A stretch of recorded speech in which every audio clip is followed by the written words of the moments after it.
of America, with your hosts, Michael and Jacob.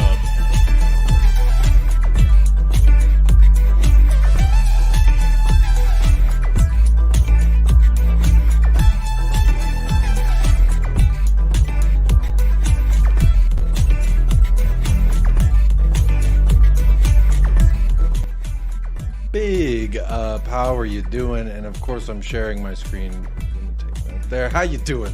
Welcome into the show. Episode 191 of the Untitled series here on United Spurs of America. I hope you are too blessed to be stressed, as I'm a little stressed. But also I feel like there's something, you know, being so close to the border here myself in America. I'm really close to the border, if you didn't know, in Mexico. And when we're linked to a Mexican, it makes me want to scream at the top of my lungs out the patio and let everyone know to become a Tottenham Hotspur fan. You sign a Hispanic man, hey, I could go around town parading him and everyone would fall in love. Hey, there's a bunch of more fans you can make. But look, Santiago Giménez, the Mexican national, is apparently of interest. There's a bunch of things I've seen today. And, you know, maybe it's just they're throwing some chum out there so all the little fishies come along and they eat it up and, you know, feel like they done some work when actuality it's just a rumor. But we'll find out at the end of the day. But hey, I've got a great guest lined up, potentially two guests, but I know I got one. He's in the back right now. Can't wait to talk to him. He was on a little bit of a vacation. And my man, you know what? I was going to try and say something before I brought him out here, but I don't think we should waste any time when we bring this man. Let me welcome to the show one Mr. Ashmatic, my boy. How you doing? What's going on, Jay? It's been a minute still. How you doing, bro? You good? Hey, I'm fantastic. How you doing? You good? Boy, you know, sometimes you just got to go on the beach, and that's exactly what I did. I had to take a little punch here and there. By punch. No Judy. But yeah, man, I had a little whiskey, a little Hennessy, that type of vibe. You know what I'm talking about, man. You know what's really good. Hey, it's good to see you. It's great to have you back on. I hope you enjoyed your little holiday. You thought you could get away from Tottenham. You thought that you could just skirt by. Now, the Timo Werner news, but this is not something I wanted to talk about, but I just thought about this. Were you out there in the Dominican Republic and you got the update that we extended Timo Werner? What do you think? Are you saying, fuck this, give me a pina colada? Or what was the vibe like? I'll be honest with you. I just tried to shut all Spurs news out for a minute because I just needed a detox. But yeah, when I heard the news, obviously, you know what? I kind of prepared myself because I thought they were going to do it. I wasn't too surprised that they went ahead with the move. I just felt like it's a typical Spurs. I know he wanted it really bad and the club were on it. So, it is what it is. Obviously, some fans are underwhelmed. And I get it because, listen, we have many friends that are rival fans. And let me put it this way. If Timo Werner was their first signing, I know we'll be teasing them. Do you know what I'm saying? That's what I'm going to say on it, bro. Without being too, you know what I mean? Because I want to start, I don't want to start the show, you know what I mean? But it is what it is. Hey. Timo, but I would also say if it helps, you know, the medicine go down like a spoonful of sugar, Ashmatic, we didn't technically buy him. No, we didn't. So there's that. I don't know that necessarily. We'll find out. But I do have a bet. I made a bet with one of the viewers yesterday already. 25 GA, and I got to buy a Timo shirt. I think I put Turbo Timo on the back. I can't remember what the agreement was. But either way, I have to get a Werner shirt. But I said, hey, if he gets 25 GA, that may be a good investment then. You know what I mean? Remember the good times of Timo getting 25 GA. They've brought up, there was something else I just remembered. There's something they brought up that in his first season or his best season with Chelsea, I can't remember the differential there, but he had 29 GA and they won the Champions League. That's kind of decent, no? First 29 season. GA. If he provides 29 GA in a full season, do you think Listen. that?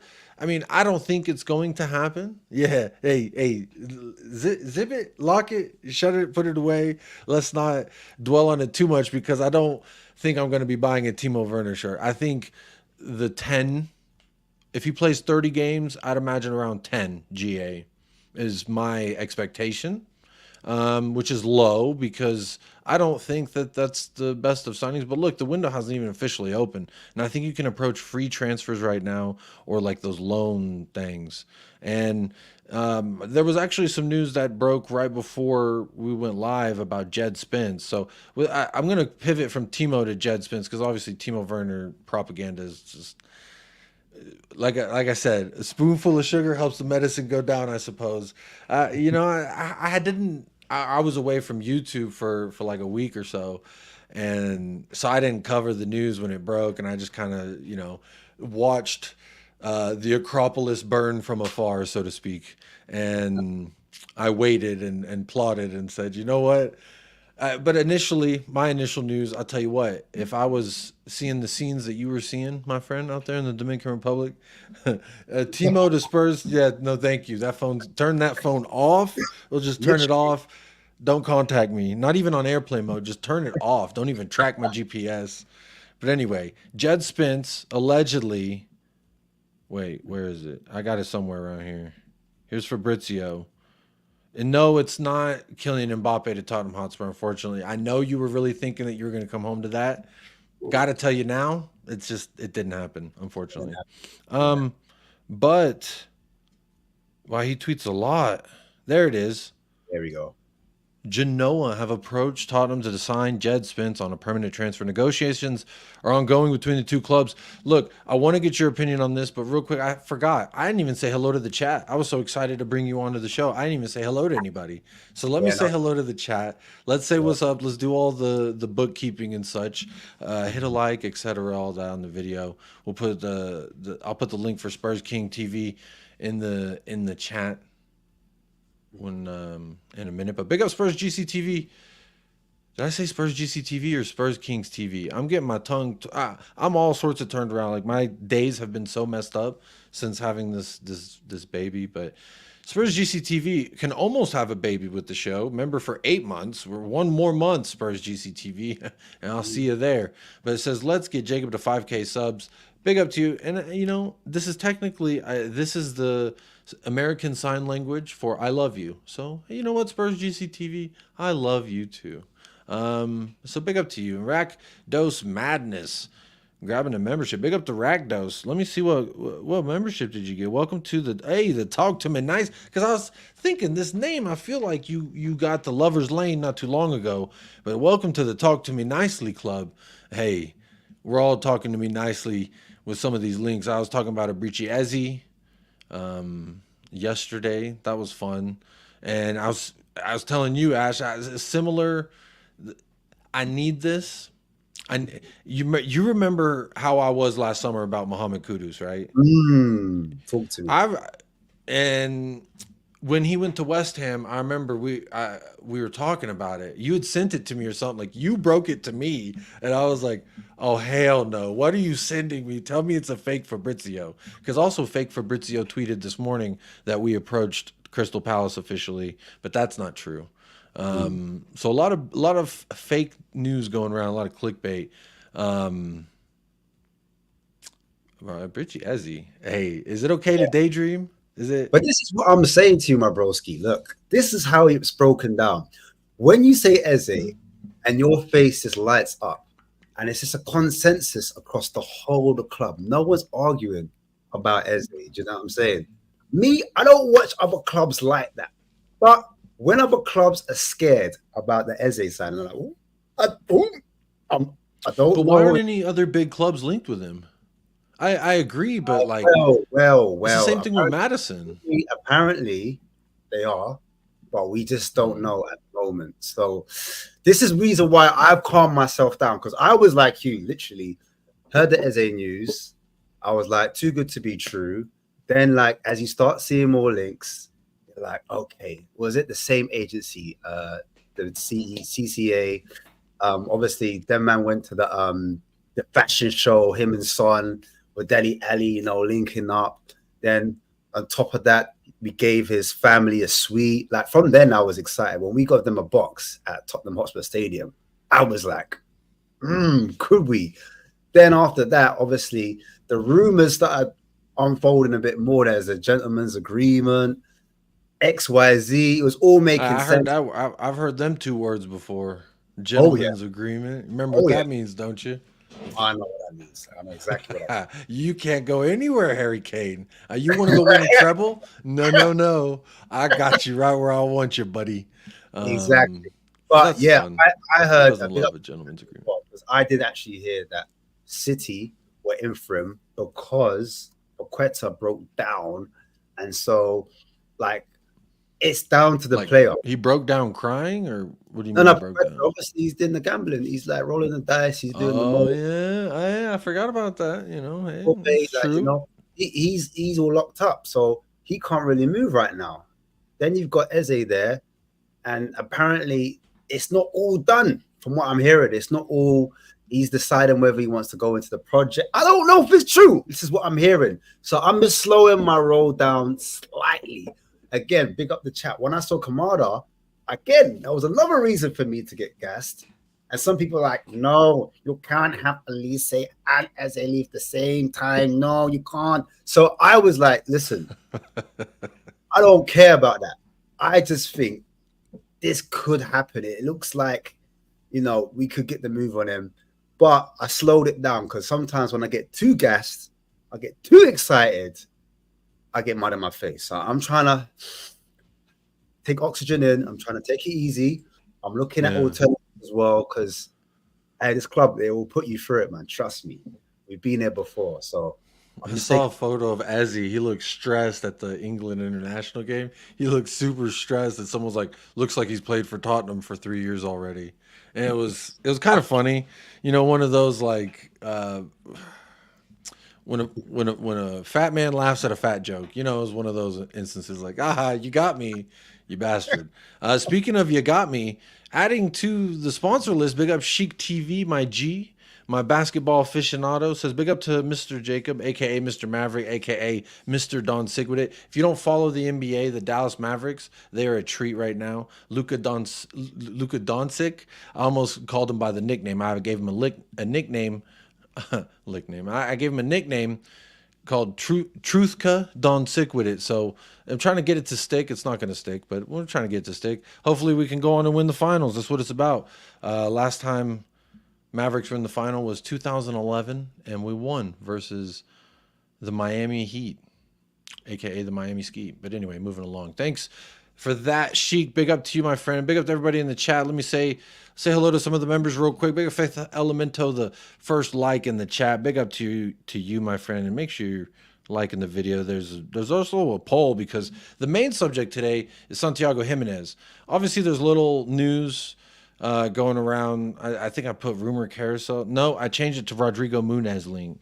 So actually I didn't change the title on YouTube, but look, there's a lot of different transfer rumors to go through. So I kind of want to go through all the smaller stuff and then we'll talk about Santiago Giménez. Ay, papi chulo. Ay, Dios mío is what I want to say, because you know what? I can get my mother-in-law to love Tottenham. I go tell her, hey, guess what, Suegra? We just signed Santiago Giménez. And she's going to be like, I don't know who that is, but he's Mexican, so I'm going to get a Tottenham shirt. And that's really that easy to make fans. So Ryman Sung agrees with, hey, finally a Mexican player going to bring my flag over. Hey, that's what it's about. That is what it's about. You know, I told my wife, and she's like, oh, really? You know, hey, get a whole culture on your side. You know what I mean? Mexican people will follow. So is she Mexican? My mother-in-law. So my wife is Mexican and Greek. My mom is Mexican, and my dad is like from Arkansas. So I'm like, but the thing about, you have like different skin tone of Mexican people. So it could be like my mother was really, really fair skinned. My wife's mother is really fair skinned. So it's like Mexican that's derivative of Spain type of thing. It's like back in the 1600s, Spanish that came here with their light skin mixed with the Mexicans here. And now you got those are like the final product. Hey, we could get lost in that, but let's get to the transfer news before I keep running on random tangents here. Big up to Rymanson, big up Reno Yeto, big up Spurs GCTV. As I mentioned earlier, appreciate the 8 months of membership. Appreciate that. Just a harmless potato. How you doing? Todd Spurs is here. Big up to Ren says slay, Jake. Hey, it's hot girl summer. And I'm trying to get my lift on. You know what I mean? Is that a Gaga poster in the back? No, it is. I share the studio space with my wife. She's a music therapist, and it's like a song sheet of Lady Gaga songs. Big up to Jessica. I saw this earlier, and I wanted to bring this up because I'm going to star this, and I'm going to bring it up later. Your friend who supports Feyenoord, because I don't actually watch a whole bunch of Feyenoord. I'll be real honest. When I watch the Eredivisie, typically it's PSV. That was last year, and this year is kind of the same thing. Ricardo Pepi played there. They had some Champions League matches that I tuned into. Ricardo Pepi actually scored a game-winning goal, and Ricardo Pepi's from El Paso, Texas as well. Kind of tying in the whole Mexican theme today. I really feel like I should have some kind of mariachi music and going on in the background. That'd be really nice for this. Big up Ken T. How are you doing? OTC is here. How about he wins us the FA Cup? Come on. Hey, that's talking to me nicely. I love to see that. Who else we got? Dr. Johnny, how are you doing, Dr. Johnny? Good to see you.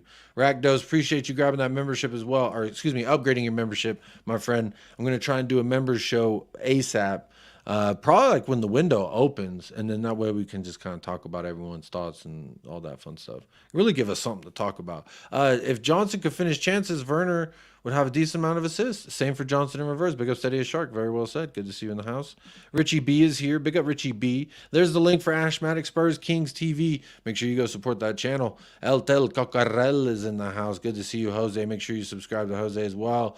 To Dare is to do in French says hello, United Spurs of America. Good to catch you live again. Yes, I did take a little bit of a time away, but hey, we back, baby. You can't stop the train once it gets to moving. Morler's here. Big up to Morler. How you doing? Mapin, big up Mapin. Oh, Eze is a must. When I see Eze is a must, Eze is a must. Mapin bringing up Parrott that scored almost equal goals to Gimenez in the same league with an inferior team. We're gonna we'll talk about that when we talk about the dang, what's it called? Oh, what's the name? Big up Rob. Rob is here. Portal Dreams, good to see you back in the house. Says Santiago Giménez was born in Buenos Aires, Argentina. His father was also, but chose to represent Mexico after playing there professionally. Probably a smart move, if I'm honest.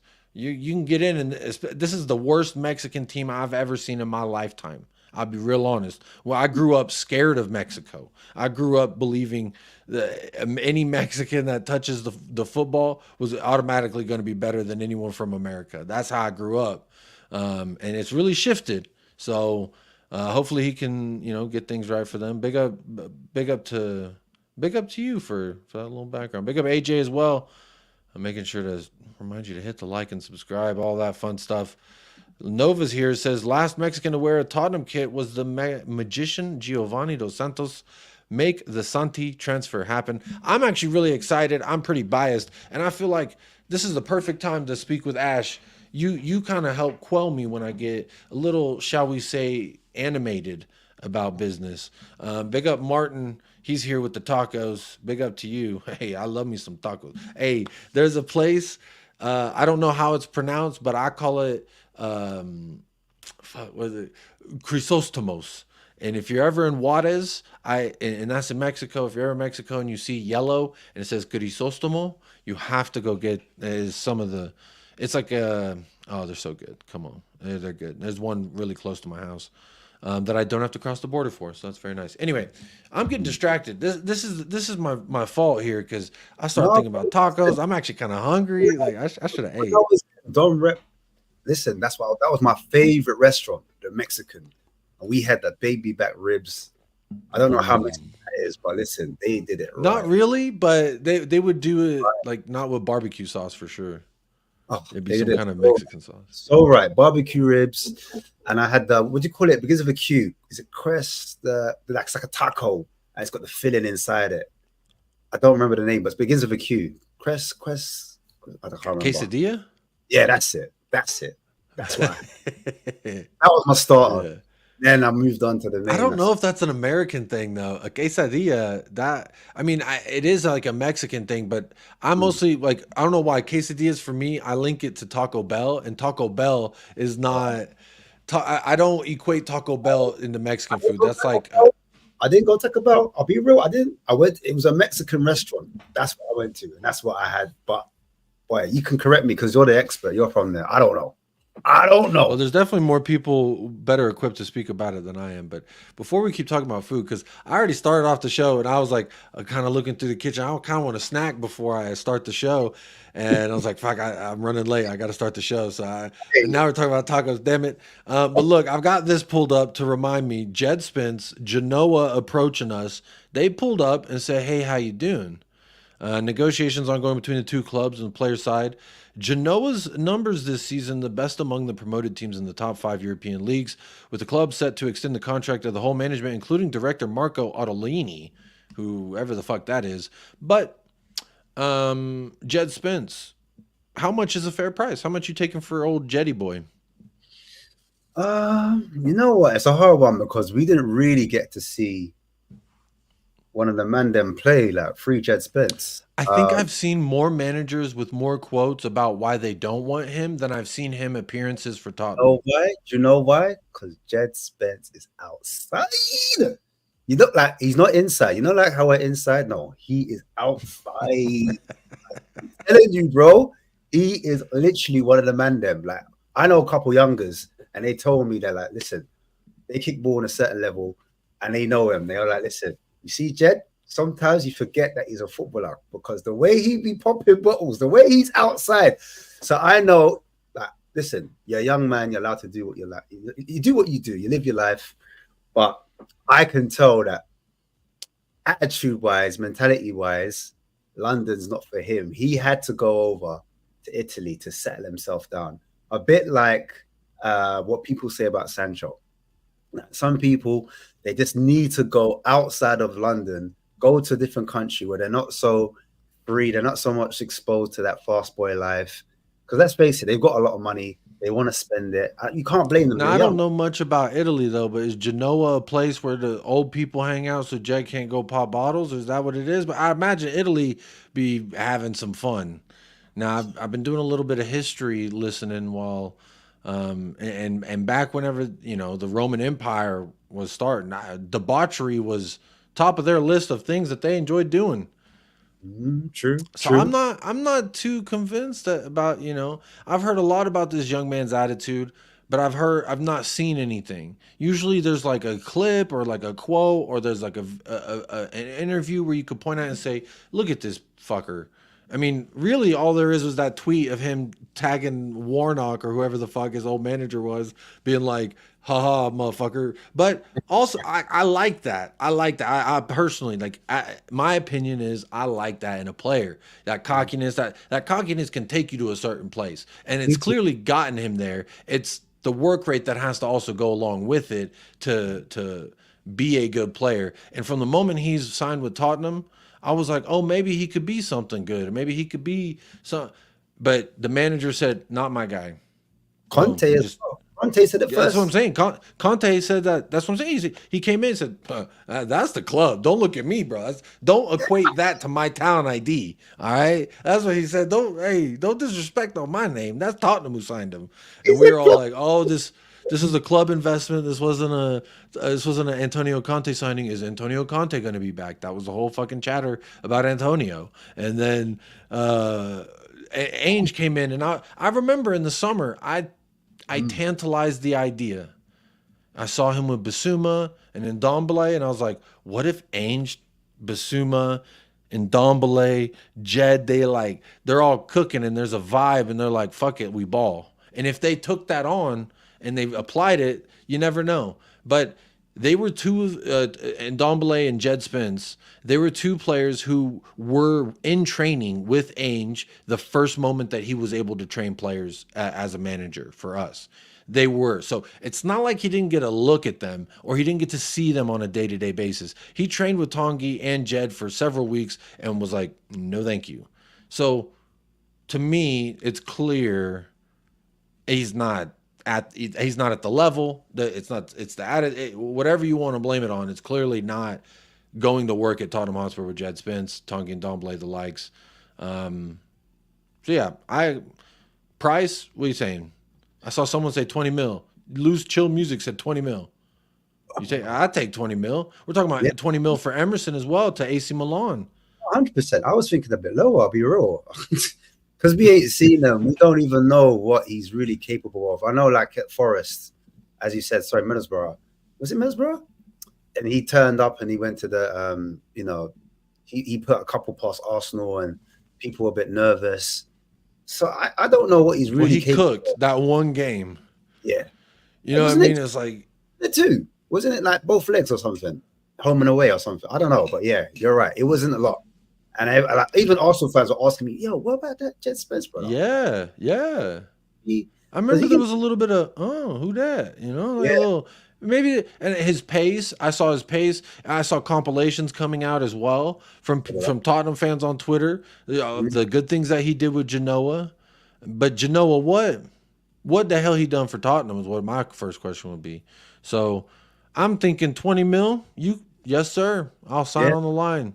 Yeah. Hey, that's an easy, quick done 20 mil that we can now invest, not spend. And this is what I always said about the Timo Werner thing. If we went and dropped 17.5 million, I would have been very upset because you put that 17.5 plus the 20 for Djed plus the 20 that we potentially are trying to get from AC Milan for Emerson Royale. You do those three things right there. By my quick, simple math, 24, 57, damn near 60 mil. And that's what we're thinking about Santiago's price tag is. So, again, 20 mil for Djed Spence, nums, I'm going to bite your hand off. But that is not, that I don't see a price, and I would assume it's going to be lower.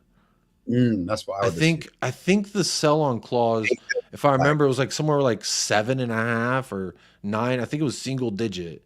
If I remember correctly, the buy, and I remember that, I was like, that shows you how much we rate him and where we value him. That his buy-on clause was, I think it was less than Joe Rodon's to Leeds, if I'm not mistaken.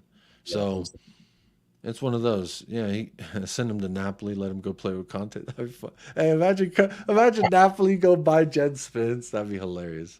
Talking about Napoli, yeah, 7 to 8 mil for Spence. That's what I'm thinking. A closer price tag. I mean, how much did we get him for again? I forget. I can't remember. But I you know what I heard? This is a slight side note. I heard that Kulu, well, Conte wants Kulu. I don't know if you heard that. I don't know if that's what I heard. I heard he kind of wants to. The only things I had on Kulu was him going wham about playing in Australia. I have that. And then there was something else. I think it was just him. They were like, "Are you planning on like you're going to stay at Tottenham? Or are you going anywhere?" And he was like, "Oh yeah, I saw that." He just kind of said he kind of brushed it off like, "Yeah, of course I'm staying." So that's kind of how I saw it.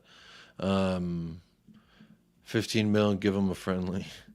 What I would do, I've always said, Kulusevski, we exercised that option before Ainge walked through the door. So I'm personally comfortable if we sign someone. I mean, what are we even saying his best position is? We know it's not right wing. We thought it may have been and by we, I mean me. I thought it may have been the 10. I said, hey, here's James Maddison's backup.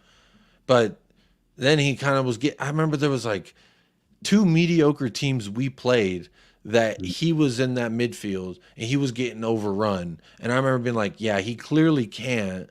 I don't remember who it was. Like a Bournemouth? I don't know. It was Fulham. I can't remember correctly. But I didn't see him really working in the midfield. And then we saw the last game and the friendly. We played our very last match, and then in the friendly, we played him as like the false nine, and then he would kind of drop into those spaces and pick up the ball and try to link up play. But for the most part, it's kind of Ainge is like, I know y'all got a song. Everyone likes this guy. I'm fucking trying to figure out what I can do with him. What do you think should happen with Kulu? Is there a position you've seen him play that you're like, oh, he could do that for us? Or are you cool with if Napoli want him, come get him, and then we could use that money for a baller? I don't think Kulu is your traditional orthodox winger or even a wide forward. I personally think they call it a mezzala in Italy. It's like a specialized position where you play as a right-sided midfielder, and it's a bit like Inter Milan's Barella. He doesn't quite play hugging the touchline, but he's not high up either. He's just on the right-hand side of the midfield. So sometimes he inverts quite a bit, plays central midfield, but operates on the right-hand side of the midfield as one of the eights. And I think that is Kulu, because if you look at his attributes, he's good at holding on to the ball. He's good at ball carrying, really elite. But when he gets further forward, it's like he takes too long to make that decision, whether he needs to go inside, outside, take a shot, pass, assist, blah, blah, blah. Do you know what I mean? So I don't really know his best position. However, when he was in that false nine, I didn't watch the friendly because, again, I was living my best life. I'll be real. So I kind of... Yes. Hey, ladies and gentlemen, without saying too much, he was definitely living his best life by the little peephole he get. He's like, Jay, check this out. I said, oh wow, you really are. Hey, Timo, who is what I'm? What is it? I'd be that Asian dude in that clip. You know, the one where he's like, Tottenham Hotspur. What are we talking about here? So hey, I can attest, Ashmatic was living his best life for sure. Listen, we can't talk too much, but listen, back to Kulu. Yeah, I feel like that false nine against Man City, he worked for that particular game. And Conte said that he was experimenting with him during the World Cup. I don't remember the World Cup, and he never went along. We had it in the middle in November, and he stayed behind. And he said, he was experimenting. He used him in that position. Against City, I just thought, yeah, it makes sense. He was bullying them, using his physicality, running at players. And I was like, yeah, maybe like get him closer to the goal, because if he shoots with either foot, he can be deadly. Do you know what I'm saying? So, false nine, midfield again, I'm not sure, as you said. So, but yeah, I wouldn't be mad if he was sold. I'll be totally real. Like, for the system, I don't know if he's the right guy. If I'm being totally honest, I mean, just look at the split opinions from just the little sample size of this chat. And big shout out to over 100 of y'all watching right now. Make sure you're hitting the like if you want to. And but I was just looking at the chat rolling in. Kulu in the false nine, guys. It's Kulu. Good shit happens when he's on the pitch, and that's true. Or if this wasn't true, that there's moments when Kulu's out there, I wouldn't have this clip. LeBron James. So, he LeBron James on Man City most specifically, but there's a lot of appearances in different positions, and maybe it's just there's a lot of reasons it could be. I don't know what it is, but when I watch Kulusevski, it's not as bad as how I feel when I see Brennan Johnson, but Brennan Johnson offers you pace and then not much else, and Kulusevski offers you on the ball strength without he doesn't lose the ball a lot. It's when he loses the ball, it's because of a bad pass, or he got too crowded and it went out of bounds and it chipped off of him or something. But I've seen him dance through two people. I've seen him put nice moves on. So it's not that Kulu doesn't possess these qualities. It's not that Kulu's not a good player. I've just don't know if he knows or Ainge knows or we all know what his best position would be, because it's not on the right, because clearly our wingers are the number one attribute is, can you run? Can you just fucking run? And then the next, I suppose, is do you have a good first touch? Because Timo doesn't, Brennan doesn't, Son most of the time does, sometimes, and I just Brian Hill non-existent. Don't even get me started. But yeah, Kulu needs to be center. Kulu as the 9. Kulu's the least of our worries. He's a half winger. I don't know. Listen to the half winger is crazy, Foxy. That's crazy. Oh my Lord! Like, this is why we're a mess right now. It's crazy, and that's why I say, if we haven't got a certified answer, like, and we're not unanimous on it, I don't think he works for the system. He's a baller. Don't get me wrong. He's techie. Like you said, he looks after it. He's strong. He's He-Man on the ball. He hardly loses the ball. But yeah, when you have to have this much different answers, it's like, what are we doing here? You know what I mean? Guess what, Foxy? That half winger was such a good comment. You got gifted a membership from David Shear. Big up David Shear. Let's see. I'm gonna do balloons. I was gonna do confetti, balloons. I think I can do fireworks too. I haven't done fireworks in a while. So David Shear for the 5 gifted. You get double. Oh, look at that. That's for you, David Shear. Thank you so much. Big up Foxy. Table Talk, formerly known as Beer Talk. Jessica, whose starred comment I have starred. Danny Reese and XTALV, Xtal V. Looks like a Chelsea logo, maybe. Big up to everybody in the chat. And congratulations to the 5 of you who just got to hear your name. Big shout out to you. And big up David Shear. Thank you for that. Yeah, man. In regards to Kulu, it's a big question mark for me. I don't know what the best move is here with Kulusevski. If it's look for something else, if it's keep him and see where he fits in best. Because like I said, he does have qualities. I don't hate him as a player, but there has been numerous times where when like I said, I thought he could be the backup to James Maddison potentially, because clearly our wingers need to have more pace than he does. But I would also like our wingers to be able to hold the ball as well as he does. We're doing this weird in between where we've got some of the good, some of the shit, and then it's like, oh, you want this guy? He's got what you thought was good. He don't have that, but the shit, he's got that. And so it's like this constant ebb and flow of like, well, what do you want? Maybe it's good to have varying options, but I would like to put them together. If Kulu had Brennan Johnson's pace, which isn't astronomical, I was led to believe Brennan Johnson was some speedster. He is not that as fast as I think people thought he was, or at least not with the ball. But off the ball. But it's like he doesn't use his pace. It's weird. He clearly has pace, but he just doesn't utilize it. Like with me, I don't actually have a problem with Kulu's pace. I have a problem with his speed of thought and his speed of action. So if he was able to let go of that ball a little bit quicker and just make his mind up, whether it's right or wrong, I wouldn't be mad. That's all. Sometimes if you're going to cut in, just pass it first time. I know sometimes he holds on to it to kind of delay it and trick the opposition, and that's what he's trying to do. But certain times, just do it early. Just make that pass, do that through ball, or just take a shot. One of the two. But he delays, and then nothing comes off it. That's what's the frustrating thing for me. And I think other fans too. Just being honest. Yeah, I'm just being honest. I agree. There's a lot of the players last year attacking wise frustrated me. Sonny frustrated me. I don't want him gone, and I'm not saying my opinion is completely formed either, in the sense of like there's nothing wrong with that either. Yeah, I just don't know. It's just a big question mark. You know, like with Emerson Royale, I want to sell him. Djed Spence, I want to sell him. Kulusevski, I don't know what I want to do. You know, Richie says he's only 24. Kulu gets one more season, I reckon. You're probably right.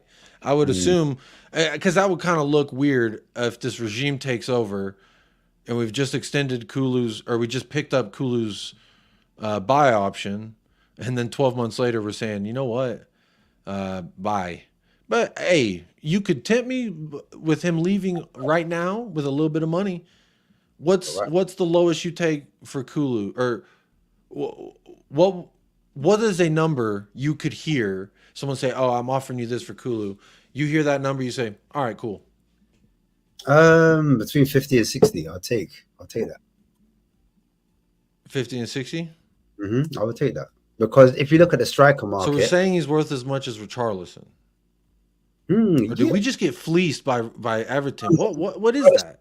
Richarlison's not 60 million player, in my opinion, but of course the market's inflated. And Brendan Johnson's not 55 either. So like we could charge more for Kulu, right? Surely. There's no money in Europe. That's the problem. If there was money in Europe, Good different. point. You get it? If it's Napoli that's in for him, you're right. They're not going to drop more than 60 million on a player. That's crazy to think that they would even drop 60. This is it. This is what I'm saying. So I would say 50, 60, I'll let it go for real. Because 80 million, like, or 100 mil, like those type of prices, you've got to be having more than 10 goals. I'm sorry. He got 8 this season, but again, it was 6 goals for a long time, and then he banged 2. Boom, boom. So it's like the numbers, if I'm stat padding it properly, if I'm really deep in it, I'm like, did he really get those goals? Like, or was it like at the start of the season? Because I think at the start of the season, he got 5 goals real quick, and then he had a long dry spell, in my opinion. I just felt like, yeah, if you're asking for more than 50, 60 million, you have to have 10 plus. Do you know what I'm saying? I don't know. What do you think? 60.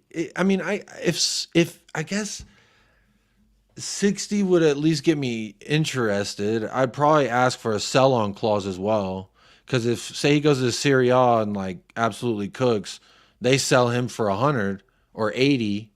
I want a little piece of that, because I think he's worth. I think we could get more than 60 for Kulusevski. If, say, Man City, I'm not saying Man City are coming in for Kulu, but in this hypothetical, if Man City, somebody come in and they say, I think 65, 70. It's got to be more than fucking Richarlison. I mean, I don't. We got bumped, bro. Come on, we got bumped. Let's be real. No, but Levy, that's his whole thing, man. He's the fucking dude. He's the bald fraud that fucking doesn't let money slip on the cracks. I mean, again, if this is true, we just ended up getting fleeced for that 60 mil for Richarlison. Because I put my barometer, like, fuck the market. We're going to do whatever Tottenham do. So I base it off of how much we value players. We valued Richarlison before the World Cup as 60 mil. And you know they probably asked for more, and we got him down to 60 mil. But 60 mil for Richarlison, I think everyone in the world said, wow, that seems pretty expensive for Richarlison. But what that does for me, the Richarlison thing real quick, is it cements my conspiracy theory. If you want to get your tinfoil hats out for a moment with me, I was convinced they were a heavy favorite in the last World Cup. They were a heavy favorite, I think like 1, 2, 3, somewhere around there. Heavy favorite. I'm convinced Daniel Levy was like, I'm about to play some chess with y'all. Check this out. I go get Brazil's number 9 right before Brazil win the World Cup.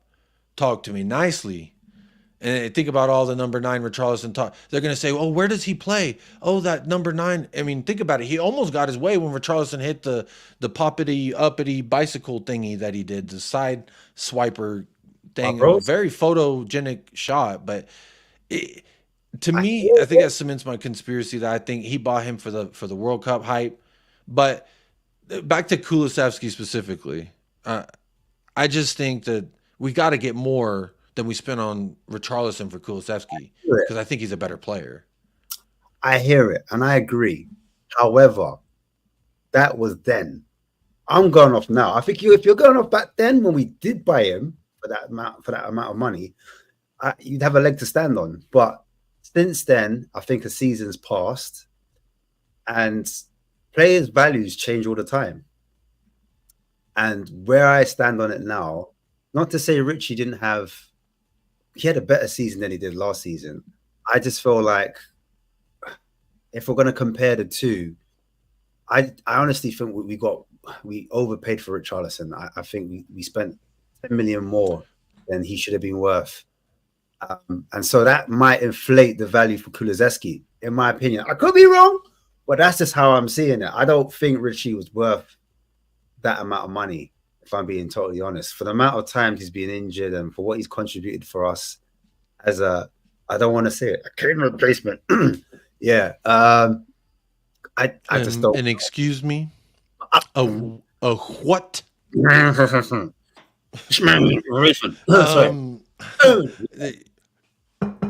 Let's move on. Open up, Ash. It's the police.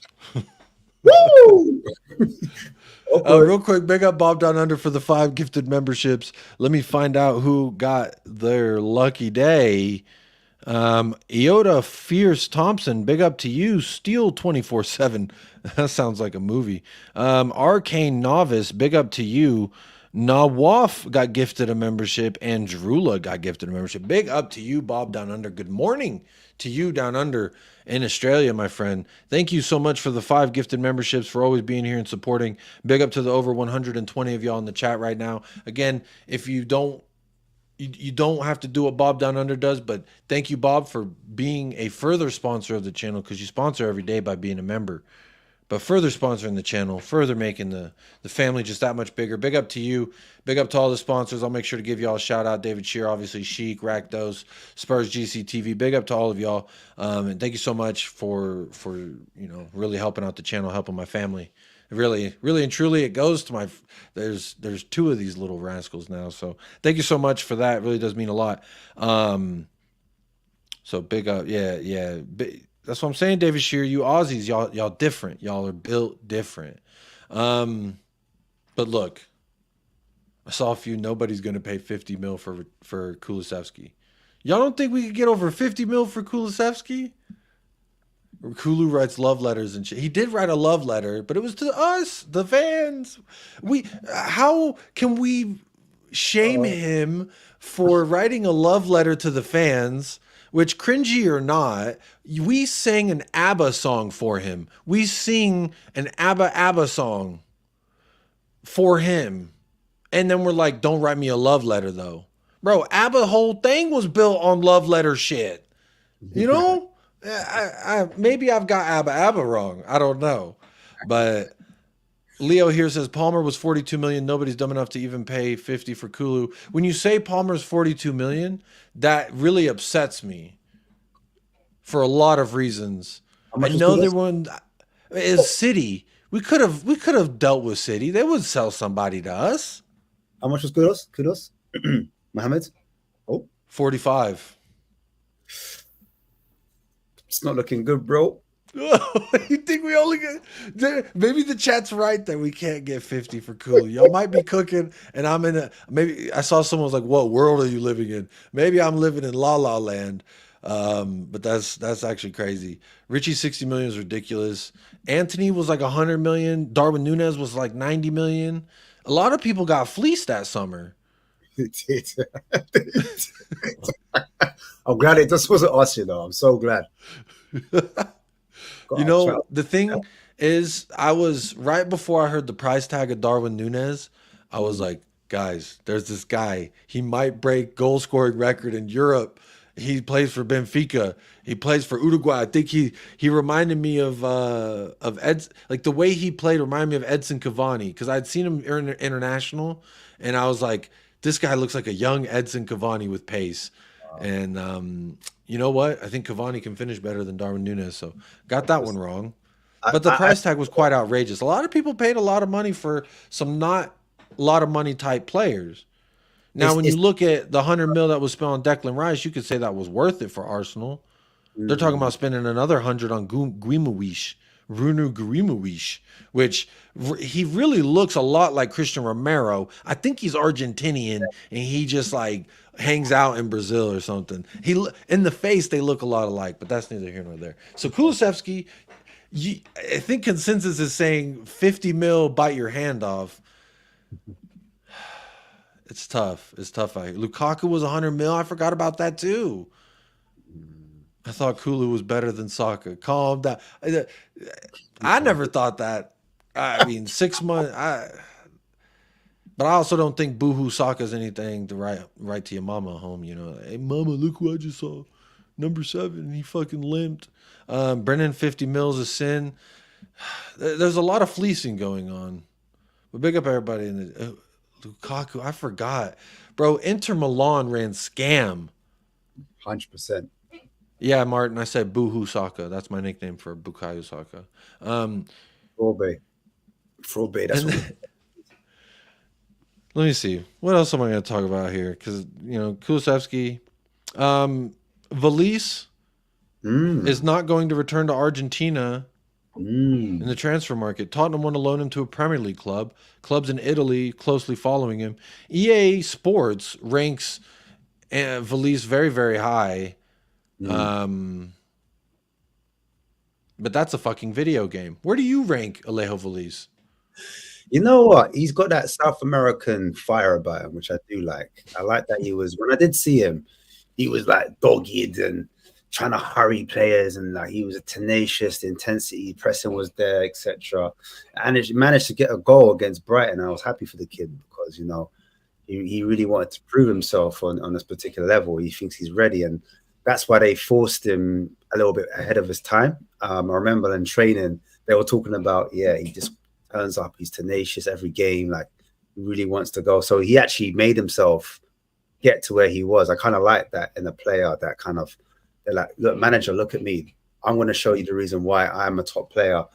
But I just think he's a bit raw. I think he needs a low move, and Premiership, I would like that. I don't know who would take him out of the clubs. If he would go to, I don't know, maybe Brighton or maybe Forest. I know they've got the strikers ready. I'm just thinking he just needs a club where he'll get time. And the reason why I said Brighton was because I know they've got Ferguson, and I know they've got the Manchester ex-Toney. I forget his name, man. The Ghanaian kid. I know they got him, but I just think because they loaned out the kid from Barcelona, I'm forgetting everyone's name today. I know there's a space for Brighton. He could possibly go down there. Forest, I know they've really got Wood up front, and they've got the black guy as well. I forgot his name. But there's a few spaces where I think, if at least could get a loan move in the Premiership, that would help his development, because it's all well and good. Yeah, I want to see him in the Premier League. And this is what I say about a lot of different prospects. When we're talking about Gimenez, we talk about Girokides. I know that the Ito kid is, I don't know, I'm going to call him Ito kid because the first four letters make me think of Itos, gyros, euros, whatever a lot of places call them different things. But I love me some lamb Ito. When I get lamb Ito, oi. Fuck was I talking about? Oh, that when we talk about these prospects, like, I agree. There's this question mark of how are they going to, even the largest striker you could probably go out there and find right now, Victor Osimhen. That's someone that we've all said was a baller last year, kind of had a mixed bag this year. Some say AFCON broke him, but it's also like, it's Serie A that he was balling in. Is he going to do that in the Premier League? Can he do that in the Premier League? You do it in the French league, you do it in the Spanish league. Can you do it in the Premier League? So I agree. Valise needs Leeds is they're still in championship, so they didn't get promoted. But like Southampton, I'd give them to one of these promoted teams, one of these teams that looks for a striker on an easy budget. We go 50-50 on his wages, which his wages are like 35,000 a week, so it's not a lot. But that's me for Alejo Valise. He's clearly not ready. I saw a comment as well that said, yeah, he played about 5 minutes for us and 10 minutes for Sevilla. Sevilla clearly didn't think he was ready. They played a lot of Brian Hill, by the way. When we gave him Brian Hill and Lamella, and then we bought Brian Hill, and then we still gave him Brian Hill back, we said, we'll buy Hill, and we'll give him right fucking back to you. They played him. With Valise, they did not. And it wasn't that he wasn't healthy. But big up David Shear as well, real quick, with the super chat, my friend. Big up. Appreciate your monetary support. Says we need an Anthony for 90 mil. Werner's better. I agree. Werner or Anthony? Prices, forget prices. Because if you compare price, you're gonna say obviously Werner, 12-month loan versus 90 mil. Ay. What say you, Ash? Werner or Anthony? Who That's what we've come would you rather have? Yeah, hey, that's the standard right now. Yeah. Hey, you want a big money signing? And what about? There's all the fans. Not you, so I'm using you as like a. It's all good. Yeah. It's all good. Like I know, you know what? Us fans say we want this household name. We want this marquee signing. Obviously, Eze is going to tick a lot of boxes. Every single fan is going to say, yes, give me Eze right now. That's one of those. But even still with an Eze, we would all agree that that's not enough. But if we went out and spent 90 million on a dude from the Eredivisie that we're all like, oh, we think he's going to be this or that, that's a huge gamble. And I like smart business rather than business for the sake of just doing business. And United are always going to get fleeced, but even if they spent 60 mil on Anthony, that's still a gross overpayment for what they've gotten. And that's going to happen. I just think that, You know, that's why I'm not too pressed by some of these like deals. When we look at each other, we're like, well, who the fuck was that guy? You know, I mean, Martinez, all right for them. He was from the Eberechi. He was from Ajax. He was a centre back, left-sided centre back, plays for Argentina. oh yeah, that's supposed to be Ten Hag's guy. That's right. So to be fair, it works both ways. But I do hear that point, man. In terms of like, we tried to sign Bergvall and didn't quite work out for us. But now he's cooking for Ajax. Do you know what I mean? He's getting goals there. Some people might argue he needed a little bit more time. I don't know if this is the level where some of these players can operate. You can look at Liverpool. A lot of Liverpool fans aren't really too happy with Gakpo. Do you know what I mean? Over this last 10 years, I would say the imports from that league haven't really cooked, in my opinion. Suarez was the last player I'm looking at really from an attacking standpoint when I was like, yeah, that's the guy. And I felt like he was a unicorn in that sense because he was just scoring goals left, right, and center. And you could just tell this guy was different. But yeah, that league, again, we signed a player from that league. And his name's Matt Jansen. Jansen came in and he was a top scorer in that league. I know this, I've heard this a lot, but I feel like it's kind of unfair. Like we have seen Mohamed Kudus. I love bringing up Mohamed Kudus. Yeah. It wasn't an absorbent amount of money though. So again, if he flopped, it wasn't like super egg on West Ham's face. But I get the reluctancy, like the translation from Eredivisie to Prem. That's quite a large jump, right? It's not as, I guess, slight of a step, but still, like I rate a lot of players in the Eredivisie just because they're playing there doesn't mean that they can't be good. You know, what's their name? Gakpo's another player. They're like, oh, well, has he really hit the ground running? When I watch Gakpo, he looks like a threatening center forward, in my opinion. When I've seen Liverpool play and Gakpo's out there, I've seen him miss the target, but I've seen him as well like be pretty clinical. And I think that he does have qualities. It maybe just takes a little more time than maybe some of us want. I don't know. I don't know what it is, but you know, our poor Jansen. It's not easy. Look, we're both fans of Bakayoko, Johan Bakayoko from PSV. Yeah, we both talked about Bakayoko for years now. Yeah, he for me would suit us down to a T. If it's an out and out winger that you want, that can go on the outside or the inside, score goals, contribute like assists, he's got that in his locker. I think he's like the closest thing I've seen to like a Doku, but obviously he's on the right hand side and not Doku's on the left. And so, yeah, he's raw, but again, he's of the age where he could be molded, in my opinion. And that's someone I would take a gamble on. How many goals has he got? Like 19, 20 goals from a wing position. Do you know what I mean? So it's ridiculous what he's doing. So I'm like, look, I don't mind half of that. Give me half of that. And we're cooking, to be fair. Do you know what I'm saying? So it's crazy. You could say the same about Championship as well. There's Championship players that a lot of people are linked with. Do you take a... Because Bowen was from West Ham. He was from Hull. This is a league that I kept up with lightly, literally since I've been a fan of Tottenham Hotspur, because I feel like it's such a I envy it, and the MLS started to replicate it. The format of like, you know, this is a certain talent level, this is a certain talent level, and it kind of varies based on you go. When I used to keep up with the Championship, I remember seeing Ollie Watkins, I remember seeing Eze, Ivan Toney, and they were like, you see the brightness. Like if there's quality that can translate into the Premier League, it's very obvious, I think. And it's very obvious when they don't. Look at Oliver Skipp. That Oliver Skipp taught me a lot. Say what you want about Oliver Skipp, but he taught me a lot, because in that moment, I remember being like, you could probably find a video of it. Maybe it's just audio at the time of me and Michael, but I remember he won Player of the Season with Norwich. He helped them get promoted. They loved him. They wanted him so bad, and we said, no, he's one of our own. And I started thinking, all right, let's see what you can do.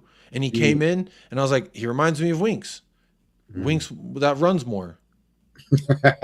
And then he never really progressed, and it was kind of just like, I guess Skipp is not going to be this player. And then it showed me, it's like, just because you're player of the year don't mean you all that in a bag of chips. But 100%. there is levels to this, and like you can still see a brightness. It's just a matter of if this player can like continue to build on that. Like Oliver Skip provided this level at the championship, just couldn't keep stepping up. Ivan Toney was hitting there. The Watkins, these players that you see come from the champ. Bowen, like you said, Bowen, he's a little special though. He's got a little something extra. Could Somerville be that? Somerville's a guy I wanted us to buy from Leeds when they were in the fucking Premier League. And then he went and he became player of the season in the championship. So it's clear that he can score in the Premier League, he can score in England, and he can carry a team to damn near. I mean, they were winning the league, then they fell and like deep in the playoff. They had playoff and they lost to Southampton. So the argument is, Jacob, that some people are saying that you need to take these championship players and you need to draw them at the clubs like your Palaces, your West Hams.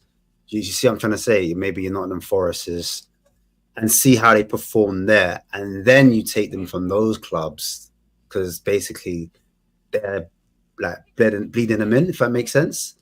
And that's when you don't take them straight from the championship straight to the big boys. Do you know what I'm saying? Like you wouldn't see Man United go and pick from championship. They pick from the lower clubs. They feed off the lower clubs, if that makes sense. And I think that's the argument. And I don't know what the right answer is because I wasn't sure if we, at the start of the season, were doing the Brighton model because Ange was meant to have the talent ID across Asia and he was meant to have the youth project, like trusting the youth and all of that. I haven't seen any of that, but real quick, when was Ainge supposed to have this whole youth thing? All he said was what had happened was there was that shift. We had fired our director. He walked or sacked or something. I don't remember. Our academy dude left, and then we restructured it. And he said there's going to be a change to it. I don't remember a time when Ainge said, or Ainge's coaches said, this academy pathway is going to be so fucking vibrant and clear. I don't think that that's a fair notion to beat him over the head, especially with zero European football, because to me, Ainge, even next year, he's going to be shitted on if he plays Alejo Veliz, Donley, and Santiago. Like, I subscribe to Spurs play. I watch the academy, so I keep up with, who I think looks good. And people who go and watch them live more than they show on Spurs play say that a lot of these players just aren't ready. And for a manager in their first year, are you going to risk your job on a bunch of kids? Jose didn't. Conte didn't. Nuno didn't. No manager comes in and is just like, here's a child. Let me put all this on your shoulders.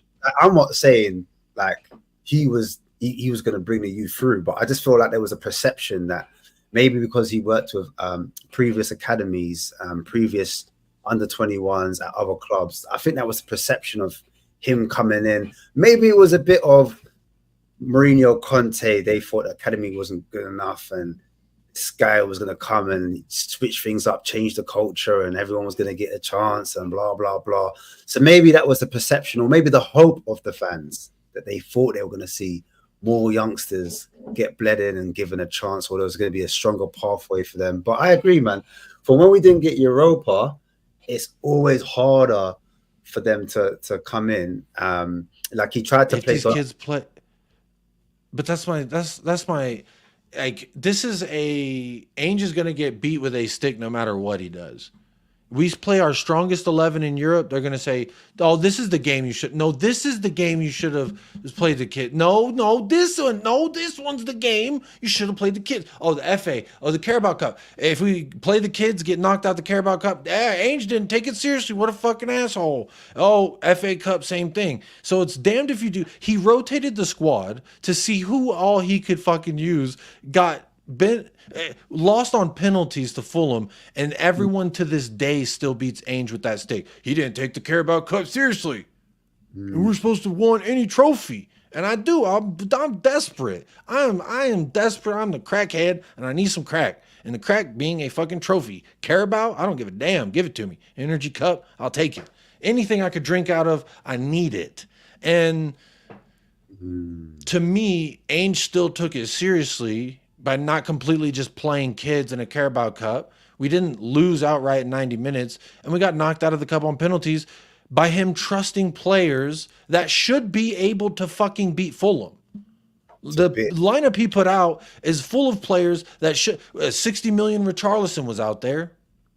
Kulusevski. No, wait. I don't remember if it was Kulu or I'm actually going to look up that lineup. But I remember there was Van de Veen, playing Højbjerg, which he's linked with Atleti Madrid, and they're supposed to be big clubs. Like he's linked with these big clubs. He's from Bayern. He won a Champions League there. Like, I thought Skip was playing. Was Skip you playing? would probably. It was probably Skip. I know Emerson was out there. Emerson definitely. Davinson Sanchez was next to Van de Veen. Davies was left back. I feel like left back. Davies was left back. These are all players. Davies has been tenured 10 fucking years. You're telling me in the first round versus Fulham in the Carabao Cup, he can't go put in a shift at left back? Well, clearly he can't. I know he can't, but we've employed him for 10 fucking years. Davinson Sanchez was up for 6-7 years. You know what happened as well? We got Davinson Sanchez out the door before the fucking transfer window closed. I loved Ainge for putting that lineup out there, showing himself, his coaches, and having tape saying in the Ainge system, there's the argument, I remember at the time, they're saying, oh, well, we've seen these players for 6 years. We know their shit. Ainge should know their shit. Well, we've seen them 6 years in Jose, Conte, Nuno, Ryan Mason, and maybe Pochettino. We've seen him in 5 different systems being shit. How can he? I remember this was my defense. Like, you can't say for sure this person does or doesn't work in your system until Ainge has had a chance to give him a fucking show me what you got. Djed Spence got 45 minutes and he said bye-bye. Davinson Sanchez got minutes. Eric Dyer got minutes before he said no thank you. Emerson got minutes before he said no thank you. This is my point. It's like they wanted to see the youngsters in that cup as well, which doesn't make no sense either. Because if he played the youngsters, they would have said, "Oh, he didn't take the cup seriously." So I agree, man. It's a lose-lose for him. It was always going to be a lose-lose. And remember, Fulham didn't play their full-strength team either. That's what smacks it. That's what people forget. They rotated 6 out of their 11 as well. Exactly. So, boy, it's what it is. 5 or 6, something like that. But anyway, we're not here to talk about us losing out in the cup. But this is just my point with the whole kid thing, because you were naming off things that. Sorry, your picture just distracted me. So, Sorry, is that man. Adama Traore? Is that a photo of Adama? What is that? It's me. Oh, you're Adama Traore. You're the Adama Traore that we desperately need to sign. I like the way your one looks. Yeah, you carry on. Well, no, there was something I was going to say. Nah, just fucking, woo, there it goes. It was about, I wanted you to get back to the point. You were making a point of the things that, it was about Ainge Postecoglou in regard, and you mentioned the kids, and that's why I stopped you so rudely and interrupted you and said, look, Ainge never came in and said these kids are going to get a million chances, especially with no Europe. And then we just kind of diverted because I was like, and if he plays them in Europe next year, they're going to say, how dare he not take Europa seriously? We all wanted Europa, but you also all want the kids too. So it's Spurs firming up for Toney at 40 mil. I've been saying Ivan Toney, I watched him in the championship with Brentford, not at Newcastle, but at Brentford. And I remember saying, this guy reminds me of Harry Kane with a little bit more pace. His passing, his hold-up play, the link up, he'll drop deep, he'll distribute, but then the shot power, the confidence to take shots on, he is just, here's Kane. They're in the same column. He's just on a different tier. Mm-hmm. He's in a spectrum tier, however you want to. Like, if we're ranking like Kane, like style of striker, Kane is a certain style of 9. Like, you don't, like, I remember I saw years ago, I said Ollie Watkins, Ivan Toney, and Patrick Bamford at the time were the 3 strikers.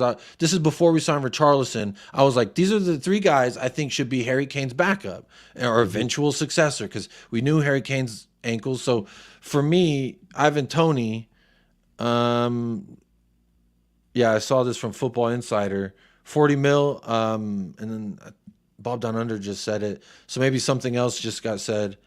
But that's what I'm saying. 40 mil, you said that last year, they would laugh at you 40 mil for Ivan Toney. Now I'm hearing Arsenal don't want him. They're talking to Osimhen. There's all these people saying, oh, well, they don't want him of his value. The price tag continues to go down. What is Ivan Toney's price? 40 mil? Surely he's got to be worth more than 40 mil. You 40 mil, you would have last summer, if I said Ivan Toney 40 mil, and they knew, I remember saying, I'll buy him for 60, 70 right now, take on that suspension just so we have Ivan Toney. That was fine. People said that. I said that. Ivan Toney, I agree with Pierre. I think better than Gimenez. And the basis I put that on is one has X amount of Premier League goals, one has non-existent amount of Premier League goals. Now, that's not a knock on Santiago. That's not me saying I don't like Santiago, and I do want to use this Toney talk to pivot to Santiago Giménez. But talk to me about Toney, and real quick, who you picking out of the two? I would pick Ivan Toney because motherfucker's shown he can do it at this level that we need him to do it. There's still the question mark of Santiago. Can he do it from the Eredivisie? Obviously, the people mentioning 6 more goals than Troy Parrott, but also Troy Parrott stat padded in the last day of the season. So, and I think it's a little disingenuous. Santiago, I have his stats and his numbers and stuff pulled up. Viva la Mexico, este güey, pinche puto perro. But Ashmatic, Yo, talk to me. Ivan Toney, 40 mil. I'm donating to the GoFundMe for 40 mil. yeah, listen, Toney, like you've already listed all the points that's needed to be made because. But if you say it, people will believe it because you're a fucking asthmatic. So I can say it all I want. They say, oh, that's just Jacob Wava. Because I said about Dama, which I still remain a little side tangent. Ash, would he have done more for us in the amount of time that Brian Hill has been here? Yes or no? 100%. But let's not go there, Could man. he be, okay. I was gonna. Hey. You gotta let him go, man. Like Adama, like God, I know, bro. I'm the same. Like we hold on to these feelings.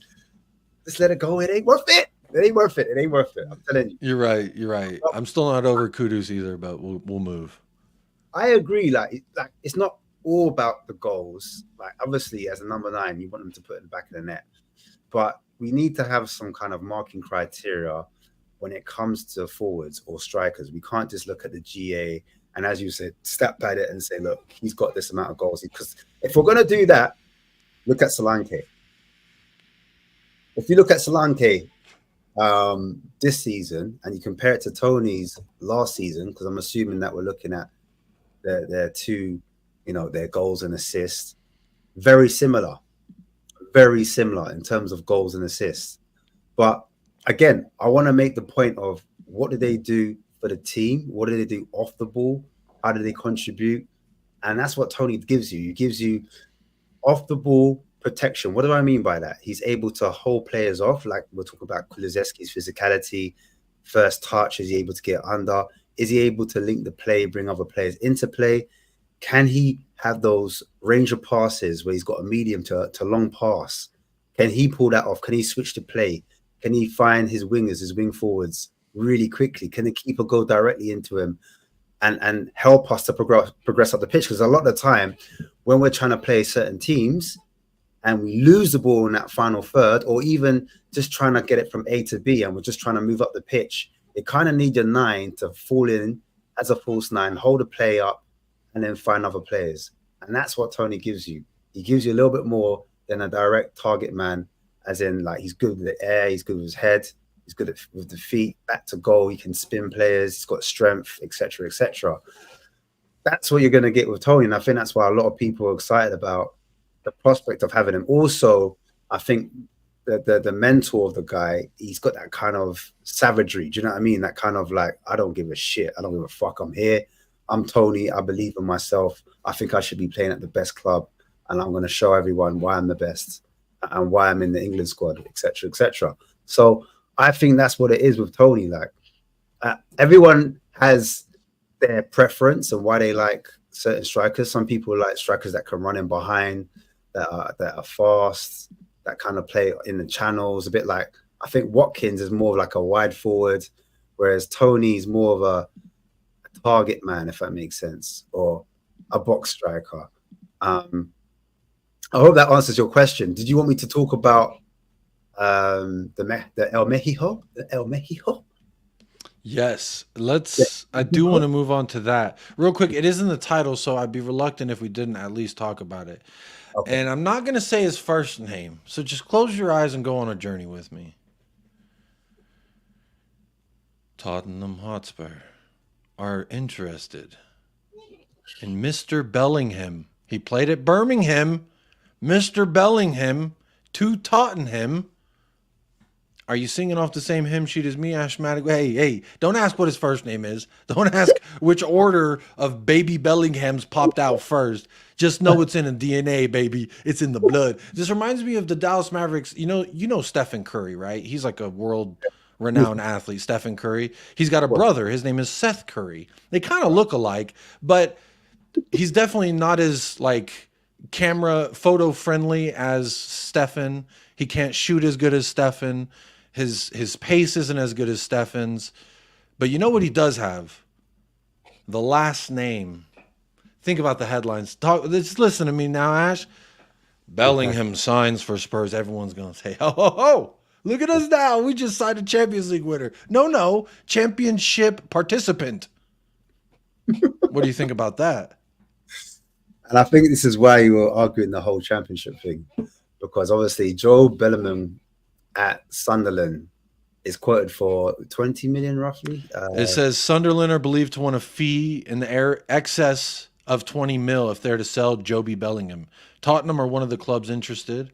There's a couple of Premier League clubs and a couple of Italian clubs apparently looking into the situation with Bellingham. But to me, oh baby, what's better? You can't get Stephen Curry, so you get Seth Curry. You're gonna sell T-shirts. I'll fucking get a Bellingham Tottenham shirt because fuck it. And then Jude, if he ever does decide to come to the Premier League, maybe he gets a soft spot because we helped his brother played with us and he had a good time. So his brother said, "Come on down to Tottenham Town." What do you think about that? You know what's mad? Yeah, listen. Do you think it's weird that we're going for all these number 10s? Or is it just me? Because we haven't been really linked with a DM or a 6 or whatever you want to call it. Do you think it's Ange's idea to play with loads of box-to-box midfielders? Because it seems like we're going for that. I looked at Joe properly, and he seems like a box-to-box type. Like he gets about the pitch, covers a lot of ground. He's aggressive in the tackle. He slides tackles a hell of a lot. But he makes runs into the box as well, late runs into the box and gets on the end of things. In fact, I saw a stat somewhere that he's up there in 11th percentile in terms of the amount of runs and touches he gets inside the box in the championship. He's like up there. So I'm starting to think, is that the area that Ange's really targeting? Because I thought it was going to be more wingers we're looking at, but at the moment, all I'm seeing is centre mid or attacking mid, centre mid. That's box-to-box midfielder, 8s, 10s. And I mean, I think back at like Papa Matasar and Bissouma and even James Maddison at points, and I think about, okay, in the midfield, what did they do? Where were they? And what were they trying to do in those moments when they were in those spaces? And it's kind of like what Ainge said, in my opinion. I want to get away from 6s and 8s and 10s. I want my midfielders to be able to do all of them. That's what he's looking for. So it makes sense to me that we're looking for these 10s because a 10 can drop into space if they're motivated enough to do so. Like, does James Maddison want to be dropping back and picking up the ball? Probably not. He'd probably like to be the one receiving his creative passes. But he's also proven that I don't think he's sustainable throughout 38 matches, let alone European and cups. You know, if we take so to me the fact that we're linked with these quote unquote 10s, in my opinion, it's indicative of what did we not like about Bissouma or Sarr, Maddison at times when they were not performing well.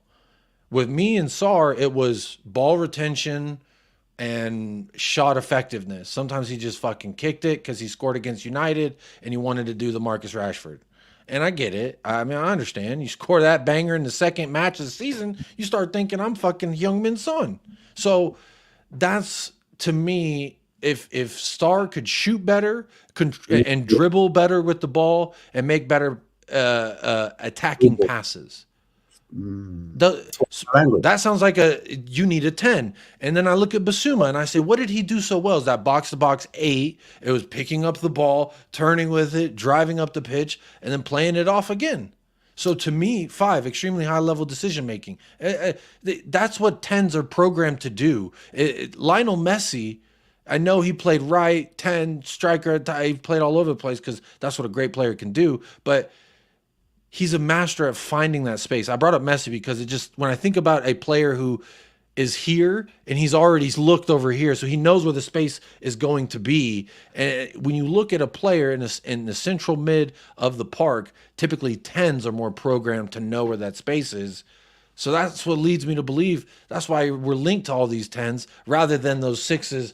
You know, people saying, you know, the Gertrudas, the Onanas. And while I would tend to agree with you, Sean Butler made a really good point whenever the fuck. And he said, when you look at the stats, I don't pay for Y Scout. It's like $1,000 a month. But I like Sean Butler because he pays for it and he will tell me what those stats are. So thank you for that. And he mentioned that when you look at like a monster 6 and all the statistical measurements that you can, Pierre-Emile Højbjerg is right up there with him in all of the categories. Not the number 1, but he's up there, and I think he said top 10, top 5, something like that. So we've got a guy who can effectively play the 6. I don't think Jose Mourinho's scouting IDs shit, and there's a reason why he was our most consistent midfielder for an extended period of time under Jose Mourinho and after Højbjerg specifically. But I could see Ainge looking at it like, yeah, maybe Sarr's not equipped to run that position correctly because of those aforementioned details. Bissouma's shown that he can't keep those levels up. Madison's shown to, I mean, I loved him for 10 games. I thought I did a Bitcoin move. I thought I invested my 40 mil and I got fucking the cream of the crop. I was talking shit to everybody. Ash, you see me. I think I was on one of your rival shows be like, fuck you. We got James Madison. You're a bitch. Like all these things because I was like, we have James Madison, bro. And then it was like, just wait till he comes back, you assholes. And then it was like 15, 16, 17, 18 matches of, I think, 1 goal, 1 assist. And I'm thinking, I think it reminded me of the crypto bros, you know? Yeah, I felt, yeah, 100%. Exactly that. And like, just before you go further, we've already signed Bergvall. Yeah, we've already signed Bergvall. And now we're looking at Job, right? Question to you now. I know it's your show, but just a quick caveat. Where do you play Eze? I want to hear your opinion. Where does Eze play? I said this on yesterday's show, but Ash, it's okay that you didn't hit a like and I was gonna say subscribe. I'm pretty sure you're subscribed. So good. Over 200 likes on yesterday's live stream, by the way. So really, thank you so much to all the people. It's a free thing to do, you know, hit that like and subscribe, by the way. So there's been 130 folks watching for majority of the show. I saw there was like half as many likes. I would hope that the audience that tunes in here, we have a better conversion rate than Timo and Brennan Johnson. I'll find out by tomorrow. But yesterday we had 200 likes. So no reason we can't at least be over 100 by the time the show ends. But my point in saying that is yesterday I said if we're going forward with this James Madison and we get Eze in, I'm saying you put James Madison out to the right wing. James Madison, remember for Leicester, when they had one striker, when they had one target man, he was a right winger. When they had 2, they moved him into the 10 to supply those 2 wingers. Or excuse me, to two strikers. So in a single system striker, he's shown he can put in a shift at the right wing. You get Eze. Eze hasn't shown me. I ain't seen him play at the right wing. I've seen him play as a 10. I've seen him play as a left wing. So I'm putting Son as a left wing. I'm putting Eze at the 10. I'm putting James Madison at the right wing. And insert striker that we buy that makes fans smile here. Right. Like I need the fans bouncing. I need the fans moving. I need the fans moving like the like button. Do you think Ange will put him as a right winger? Be honest. I know it's what you want and what you think makes sense, but do you think Andrew will do that?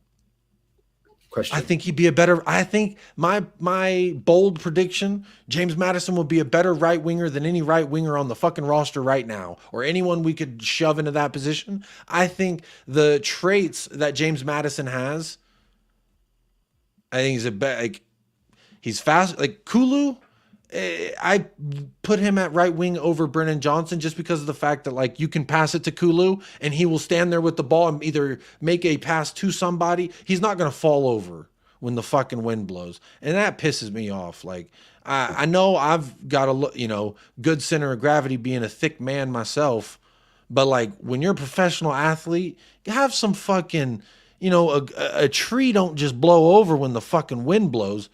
A tornado, maybe. That's an exception to the rule. So when Brennan Johnson falls over because the fucking guy just put his arm on his back, I don't like that shit. James Maddison does do that though too. In the middle of the park, I've seen plenty of times James Maddison fall over and he look at the ref. But I've also seen James Maddison get fouled 15 times before the ref pulls out a fucking yellow card because they're fraudulent. But that's besides the point. The inconsistencies in the VA refing fucking assholes. Maddison on the right wing. Eze in the center. To answer, yeah, that's a short way of answering your question. And what? Who else? Is it going to be Saar next to him or and with Bissouma? Like, what is the midfield three looking like with you? If Eze was to sign that, talk to me. That's actually a really good question because it does depend what we do further. Like, I'm not completely closing the door on Saar or Bissouma. I just know we need better. I just know that their level is not good enough to get us a Premier League title. I want to lift that beautiful, beautiful Premier League. I want the fucking Tottenham ribbons on it. I'm tired of seeing Manchester City blue, Manchester United red, Liverpool red. Like, I'm tired of seeing a Leicester City poo. I'm tired of seeing that. I need Tottenham ribbons hanging off the motherfucking trophy. So that's what my goal is. And if I set that as my goal, there's other fans who hold that goal. There's other fans who would say that's too lofty of an expectation. But I really vehemently agree. If we got 4 players in right now to that walk into our 11, and then 2-3 players to supplement the squad in a sense, challenge for a position, or like Pedro Porro, you're playing like ass right now. You're getting turned around by Garnacho. Alejandro Garnacho, the guy who went on YouTube Live with I Show Speed saying, I'm going to bark tomorrow after I win, or after I score a goal versus Tottenham, I'll bark on camera for you, Speed. Simping for Speed. This guy was cooking Pedro Porro. So when Pedro Porro was playing like ass, guess what? There's a guy not named Emerson Royale who we can shift out. Same thing on the left. You get a guy who can challenge Destiny. If Destiny's having a bad game, Destiny's picked up a stupid yellow and he looked like he might pick up another stupid yellow. You pull him out. You put someone else in there. That's my point. Like with Saar, I don't want Saar sold. I don't want Bissouma sold. I think they can still provide us quality in matches. I just need someone to be like their level minimum and better. I understand the passion, the energy, like more. But stay with me. Keep that energy, right? And you want this for your fan base as well, right? You want this for the fans. You want the fans to have the same. Well, I more want it for I'll be honest, I more want it for me than I want it for the fans, but that's like a byproduct of making me happy. You want the fans to kind of have this expectation, but right. So, all right, let's not talk about the fans. Let's talk about you specifically. How do you feel when you hear that the forward we're looking at, or a forward that we're linked with, is from Fulham, and he goes by the name? Oh, yeah. He's in the title too. I didn't know when we were going to get to it. I thought we might as well talk about it. No, great segue. I'm just trying to pull up the tweet. What do you think about that? I mean,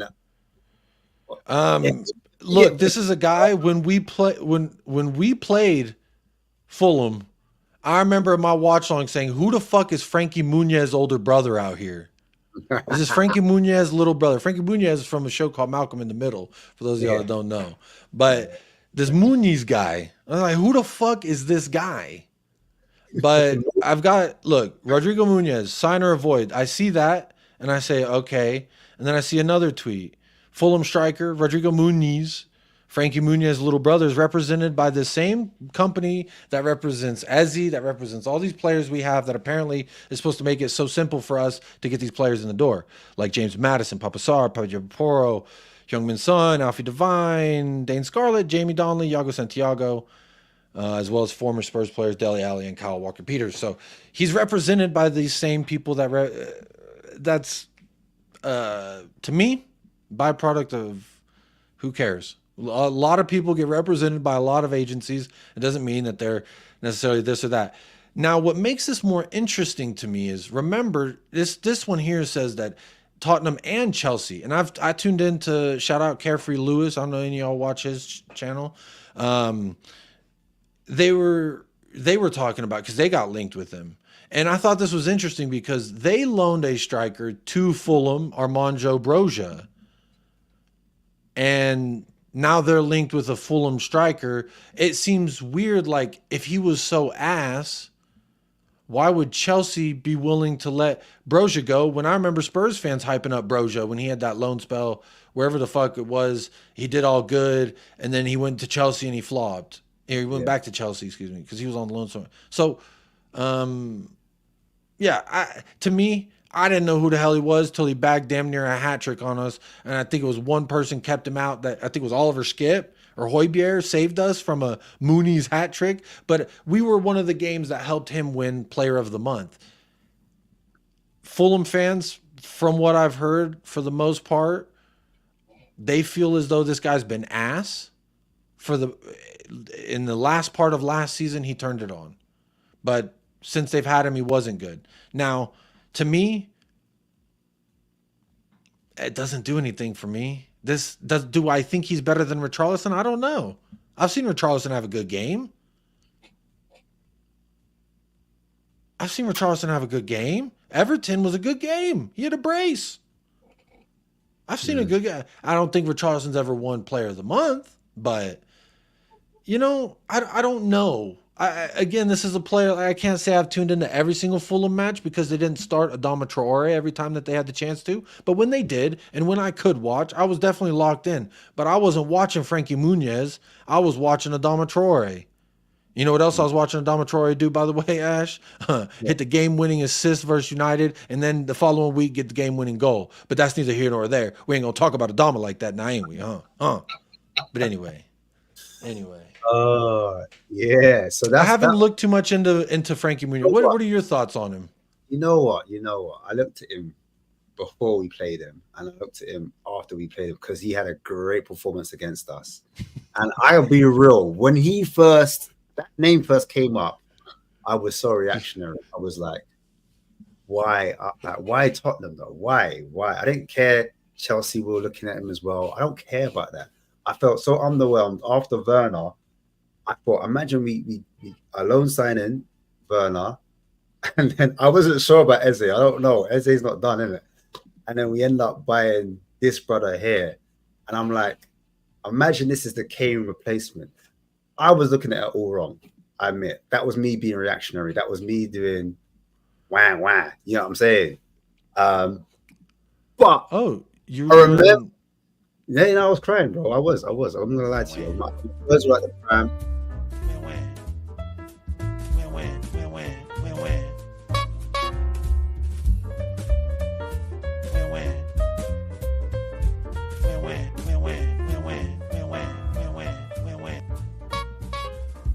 There you go. Sorry, didn't mean to cut you off there, but there's certain like a hotkey. You know what I mean? You say wah, you get yourself a little wah song. But carry on. Yeah, literally. I saw I remember at the time I'm thinking, you know what, this brother's actually, it's got a bit of tech about him. Like the things I talk about, running in behind, first touch, hold up play, linking play, finishing. But I had to hold myself steady because when I did my research and I looked a bit deeper, because I was thinking, well, how come I haven't heard about him before? It seems like a hot streak, a purple patch, because he only came alive after his injury. He was out injured for quite a bit, didn't play as many games, a bit like Richie. Just had a good streak of form, did his thing. but I need to see that over more than one season. You see what I'm saying? Like, at least with Gimenez, Solanke, they've had seasons before. I'm not saying Solanke was prolific, or I'm not saying Gimenez was prolific, but I looked at Solanke last season and I thought, there's a player there. And then this season, bang, he's arrived. Again, Gimenez, I remember looking at him last season thinking, hey, there's something about this guy. And then this season, or the first half of the season anyway, he's turned it on. Do you see what I'm trying to say? So this guy, for me, he needs more. We need to see another season from him, because we can't be linked to this guy. It just looks like another cheap option. And it looks like we're kind of rushing the gun. You know, we're a bit. I saw a comment that said sign Muniz, and who else was it? It said sign Muniz, and fuck, what was it? I gotta find that comment again. That was hilarious. Sign Marcus Edwards. I forgot his name because that's how much I don't want to fucking even think about. But if we sign Marcus Edwards and Frankie Muniz, it's wonderful. I might take another week off of YouTube and just watch the Acropolis burn again. Is what I would do. Yeah. Oh, you know what else I wanted to say, Ash? I know I can't remember what side of the argument you laid on, but for the Tottenham fans that said City till July, do you think that they can complain about Timo Werner? At least not until July, right? What do you mean they can't complain about Timo Werner? Why not? They're a City fan. They should worry about City's business right now. City till July. It's June 3rd. It's not July. You're still on loan to City. You haven't returned to your parent club. Wow. What do you think about that? I can only talk about myself. I can't talk about other fans. I was were you City till July? I was conflicted as hell. That's why I was. I wore this top. I'm not gonna lie. I was like. But did you say City till? Did you say you're City till July? I did not say that. I did not say that. But let me land. I was like, listen. I remember when the Arsenal fans, we went to play Liverpool in Champions League final. I remember the emblem. They had the Never Walk Alone, and they had the cannon inside it. Like, the same thing we did with City, they did the same thing, bro. I remember it like it was yesterday. They did not want us to win. So I'm like, listen, people's memories are short. Anyway, when the game kicked off, my energy changed. I went back to default. I can't lie. Even when Son almost scored, I was like, what am I doing? Like, I always went to cheer because I thought it was going to score. I was all over the place. I don't ever want to feel like that again. I don't want to ever feel up and down. I sympathize with those I got lost in the sauce and the hype of it all. We're fans. Our blood runs fucking fast and heavy when we're getting worked up. You know what I mean? And the weeks leading up, I was like, start the kids. I said all the shit that Ainge got upset about, but it was the same thing, Ash. I remember vividly. It was seeing Son leading the line at Tottenham Hotspur Stadium. I was like, bro, fuck all that City bullshit. I don't give a damn. I need to cook. It was just like, you know, like a gladiator, you're in the arena and you're like, oh shit, there's a lot of people. They open the thing. Are you thinking about the people and like how you look to them, or the fucking lion that just got released? To me, it was like, I'm focused on the lion. Fuck all the outside noise. And that's where I was. We played. We were cooking. I said, what? When Dragusin had the goal line clearance, did you celebrate, or were you upset that he saved the goal from going in? No, I was never upset. Yeah. No, listen. That's the thing. It's like I can sympathize, but I like this argument of semantics where if you're a Tottenham fan and you uttered the words, I'm City till July, you have no right to complain about anything Tottenham do until July 1st. Then, you know, just write it down, put it on the wall and say, July 1st, I get to complain about this. But not until then. I ain't hearing it. I don't sympathize with those motherfuckers, because if you said you're City till July, it is June 3rd. We did the Timo thing last month. It wasn't even June. We were a full calendar month away before you were returning on loan to Tottenham. So not you, but like the fans that were on City till July. Anyway, that's besides the point. But again, I hope we never are in that fucking situation. I hated it. I was upset with myself. I felt full of shame. I felt like Son knew that I was rooting against him. I was like, I'm sorry. I know you're about to play him out. I'm sorry, son. I was like, I've never rooted for Son to lose. And it was like all week. I'm like, I hope Son doesn't score. And then it's like, bro, how am I going to root against Son when I see him? So, yeah, I reckon some of the players. Yeah, Toxic got another month to go. You can complain about Timo all you want. There's no problem complaining with the signing of Timo. That's not my point. It's just you have to wait till July 1st at midnight though. So as soon as it strikes the clock, midnight 01, you're good to go. Anyway, Muniz, you saying you need another season before you think he's anything? Yeah, I agree with that as well. It's too soon. It's too early. It's too like jumping the gun reaction like. Yeah, he can't be. Speaking of jumping the gun, Yves Bissouma, shout out to him and his family. Maybe not shout out, but condolences. I don't know what you say to a person who just got robbed of a very expensive watch. What's with him? Because getting tear gas, man. I remember that's not fun. Yeah, I remember being 14. Yeah, we went to like we call it a shubs back where I'm from. A shubs. Basically, I was like an under 18s rave, right? Under 18s party I went to. The guys, I remember it was a bag of guys from Brixton, so I'm from Clapham. We're in an area called Tooting. It was under 18s, and they came. Boom, boom, boom. Some guy was firing shots outside the party, and they throw a bag of tear gas inside the party, and everyone's running out, coughing, couldn't see. Oh, eyes are dripping, eyes are burning, crazy. So I know how it feels firsthand. Like it's mad. So I can only feel, and obviously it's even more intense because they've come to rob him. Obviously they probably ballied up, and he's with his wife and his baby. Like that's traumatic. They just went on holiday. They just arrived at France for their holiday, and they were walking. So it was in France. I heard the story. It was in France. They were about to get out of the car. They're about to walk into the hotel. Men with hoods on come and rob them at knife point and spray them with tear gas and shit when they leave. To me, like, so here in America, they have like self-defense sprays that like usually fathers will buy their daughters, and it's like, it's a mace and it's a similar product, spicy stuff. And I remember I was at like Chicken Express. Anyone in the South knows what I'm talking about. Chicken Express. Get that party pack. Now, come on. The party pack at Chicken Express, that's how I lived off of those in high school. But I remember we were in there. My buddy was playing with a girl's one, and he was like, he just did a on the floor underneath the table to see what would happen. And it cleared out the entire fucking place. Like we couldn't breathe. We were all coughing and our eyes burnt, and he didn't spray anyone directly. Like spraying someone directly is apparently 10 times worse. So thoughts with Bissouma and the Bissouma family. Hopefully they can, and that sucks. They ended up calling off their holiday and they flew back home to London. So yeah, I see him training. I see him in the gym working out, like trying to take his mind off it. Yeah, that's fucking.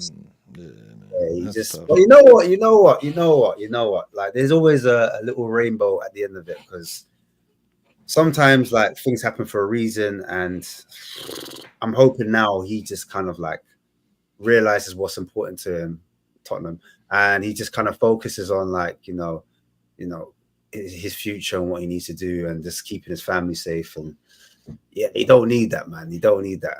It's not worth it. And real quick, for the sanctity of time, because I probably don't have too much longer here myself, or probably with Ash, he's got to go soon, I'm sure. Lucas Bergvall, Tottenham got him a flat. A lot of players live in the same area flat, so Lucas Bergvall's returning. In like a one-sentence answer, Ash, what do you think of Lucas Bergvall? For me, wait and see. I'm really excited. I don't know. I haven't really felt this excited about a young player coming to Tottenham in a while. I guess Destiny, when I watched him at Udinese, I was like, wow, I can't wait for this guy to play for Tottenham. But before that, it was like, huh? What's that? So Bergvall, from what I've seen, I don't watch the Swedish league. I don't watch Hargen Gardens, but there's a lot of stuff that comes out, and again, I take away the level and all the stuff, and I watch the player individually, and I watch the technique, and I see, does this look like some? He looks like a fucking baller, much like Mikey Moore, Lucas Bergvall. Could they get roster spots? What do you think about them? Yeah, I think we'll bleed them in slowly. I think it's a bit like what you saw with Kobe Mainoo. I'm not saying he's going to be his level, but how they introduced him slowly into the United squad. I think hopefully we'll get time in Europa. I think Europa is where we'll be introduced. I think he looks like a player. I remember doing analysis on him, and I was just like, wow, the tech on this guy, he looks like he's going to be, and also the character as well. I like the mentality of the kid, always looking to pass forward. That's something that takes a bit of balls as a player, just trying to get on it, always showing for it as well. So for me, I'm very excited to see him. Again, I'm with you. I'm not going to get too gassed because we've been here before. We've seen players, you know. I mean, I remember I was told we'd sign the Spanish Neymar when we got Brian Hill. And all I've seen is you should have actually signed the Spanish Bestia, which stands for the Spanish Beast. I think we would have learned a lot from our previous signings and what to look out for. Well, I'm hoping anyway to kind of see like our physicality, first touch, how they look after the ball, how they link play, etc. It's not just like looking at their strengths, maybe some of their weaknesses as well. And maybe that's what it is. And it's a good sign that we sent out the likes of the Vine out on loan with Ashley Phillips, but we actually like Ganj came out and said categorically, this guy will be playing this season. And everyone's rating the Donnellys, your Devines, your Dorringtons, etc., your Halls. They're rating them super highly. But for Ange to come out and say, yeah, listen, this kid that we just bought, the idea is not to loan him out. The idea is to play him in the first team. That speaks volumes to me. And for everyone that's excited in our under 21 Academy project, he must be doing something right. Barcelona wanted him for a reason, so I'm going. The only thing, apparently the deciding factor at the time, that what I heard was allegedly he chose us over Barcelona because Barcelona said, we're not sure if we can guarantee you being integrated to the first team right away when you come back from this loan. We were like, yeah.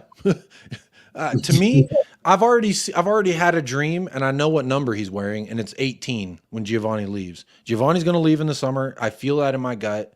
18 is going to be available. We're going to see Bergvall 18. He's going to sell a ton of shirts. There's going to be a bunch of hype around the kid. I just hope we don't put the weight of the world on the man. You know what I mean? Like Edward the Great, you know, hey, he was only great for so long, right? He died real quick. So just be gentle with the man. That's all I'm saying. But him, though, he looks like he might be able to take it. He looks like I saw the little.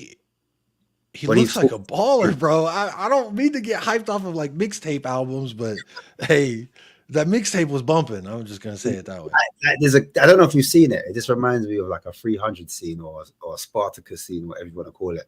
And he's a leader, he's a captain, and he's about 11 years old, and he's talking to his teammates, and they're on like a tournament against Ajax, PSG, Barcelona are there, all the top teams are there, and he's like, listen, guys. And he says the name of the team. We are blah, blah, blah from Sweden. We don't care if they're Ajax. We don't care if they're Barcelona. We fucking go for them. We go for the heart. We play our football. Like brother, when he said the speech, I was pumped. I was like, hey, yo, I want to get out there and fight for the kid. I said, yeah, I like that. The Swedish Slayer.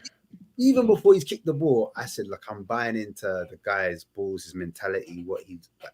And then watching him on the pitch, like always trying to pass forward, no matter how difficult it is, because it's easy to pass sideways, it's easy to pass backwards, it's easy to hide on the pitch, especially when you're a midfielder. You can get swallowed up and make a mistake.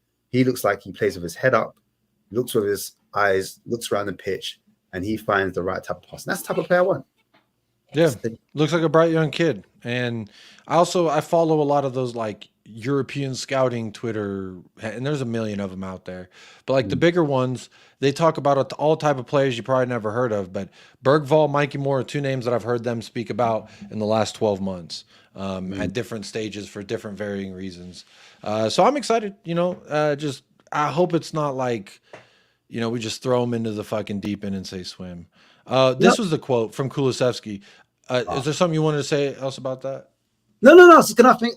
I just remember Sarr. I remember looking at Sarr when he was at Metz, and I was thinking, he looks like a player. The way he covers the pitch, the way he's long-legged, he runs covers a lot of the grass. And at those times, he was taking a lot of shots, testing the keeper. And I thought, yeah, we've got a player in my hands. This kid, slightly different in terms of tech. The way he moves the ball, protects it, first touch, shoulder, looking over. Like, I like players that can manipulate their body to protect the ball. He's got that. That's what I was going to say. That's what I was going to add. Just comparing the two. I remember when Sarr first came and everyone was hyping Sarr, like Manchester United wanted him. AC Milan said, "Well done for that signing." He's going to be a top player. Apparently when we did the buy and then loan him back, a lot of bigger club scouts were like, that was one of ours that we were looking at, but they acted first. They were a little bit hesitant. I'm all for it, but who are you taking right now? Kobe Mainoo or Papa Sarr? Who would I take? Ooh. Right now. Mainoo, I'm not going to lie to you. I'm going to make a lot of Spurs fans upset, but I'm going to agree with you. Only because, Have you seen some of those only because for me, Sarr, and I've been ultra critical of Sarr because Sarr's a top player, but I just want to see that end product from him in terms of, like you said at the start, that final pass into the box consistently and scoring goals, shooting, adding to the attacking returns for the team, because that's what you want from your midfielders, from your box to box. Everything else I'm happy with. I'm happy with his defensive contributions. I'm happy with his ball carrying. His ball carrying the ball in tight spaces is really good. Heads upright. He's a good player, good box to box. But I'm just looking for that final. For me, if you're going to be the top player, you just need to make those runs into the box, like Dele Alli used to do, like you see with Bellingham, or you see other top players. They run into the box, they arrive late, they do the underlap and run. Whether they get the ball or not, they're doing it. And I just wanted to see that a lot more from Sarr. And that's me being ultra harsh. Do you know what I mean?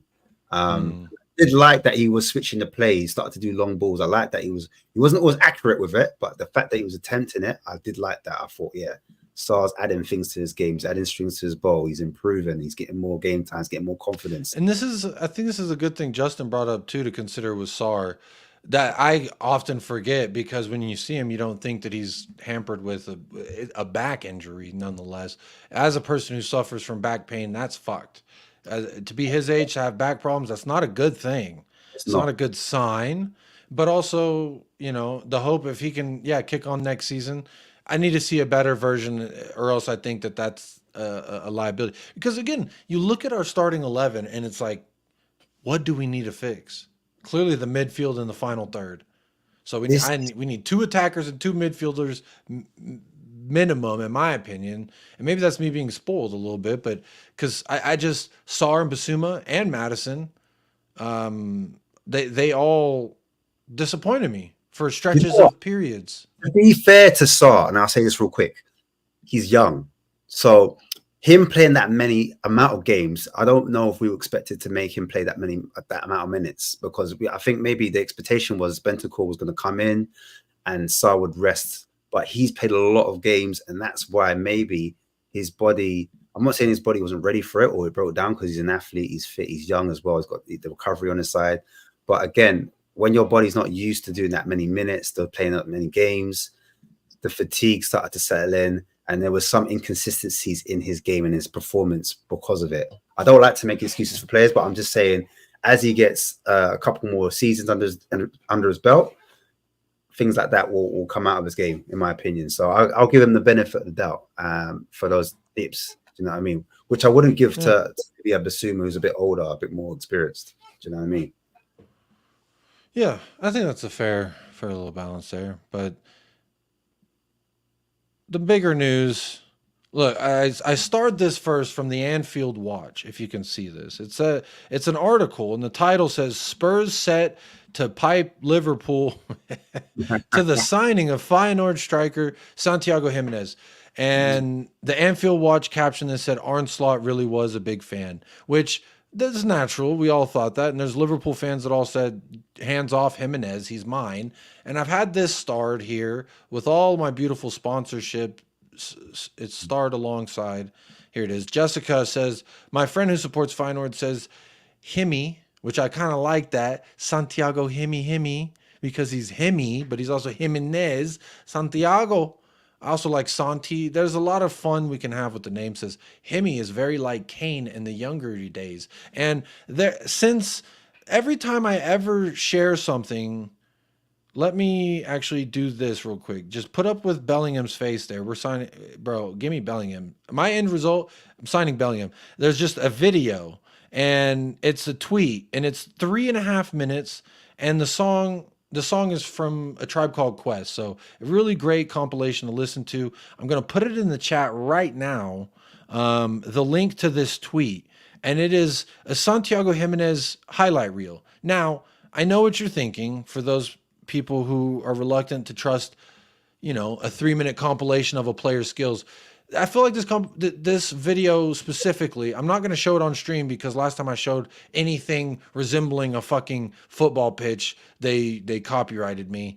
So go to this link, watch this video either now, preferably after the show's over, so that way you can still hang out for the remainder of the show. But it does a really good job of, I think if you watch him specifically, this video does a good job at highlighting a lot of different areas that I think he's really good at. And again, I am admitting on air right now, I, Jacob of United Spurs of America, have not watched more than 3 Feyenoord games this season. So again, if someone watches Feyenoord or the Eredivisie and that's their league and their club, trust their fucking opinion more than my opinion. But when I watched these highlights and some of these finishes, the turn and the power on the shot on a turn reminds me of Harry Kane. Where's that starred comment? Because I wanted to bring it up because when I was watching the highlight reel, that's kind of what it reminded me of as well. He's not the fastest. He's got decent passing. There's some passes in there that were pretty intricate.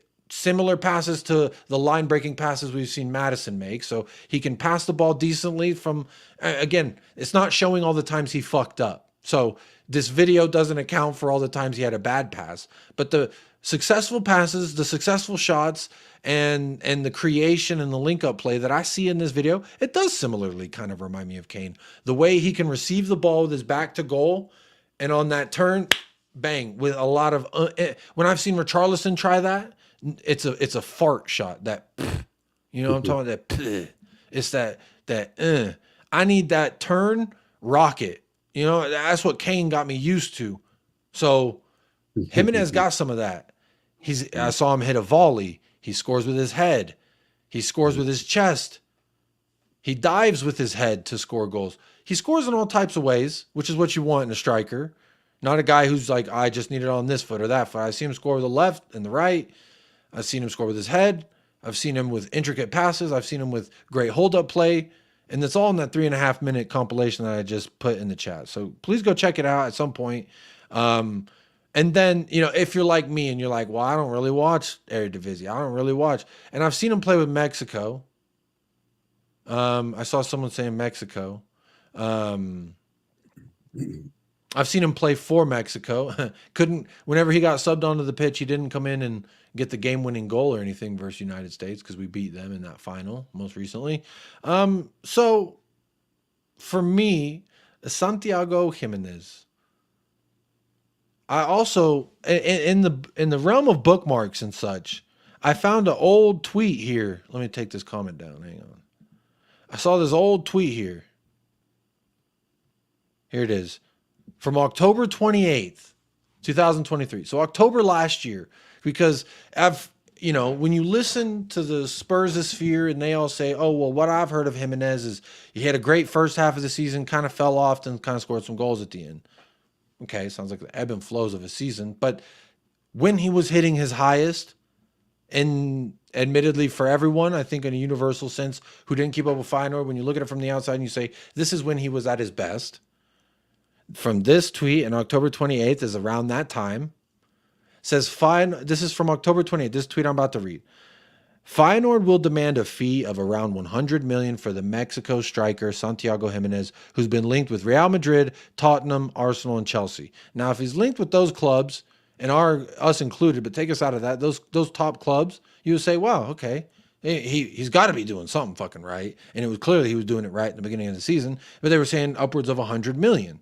Now, the dip in form in the dip in goals in the season, I guess, will constitute for everyone saying maybe this is why he could be a little bit cheaper. But Ash, the first thing I want to know from you, how much do you think he's fucking worth? How much you think we could buy Santiago Giménez right now? Because allegedly he said yes to us. He would prefer a move to us over Liverpool, because I think he knows I walk into that starting 11 at Spurs.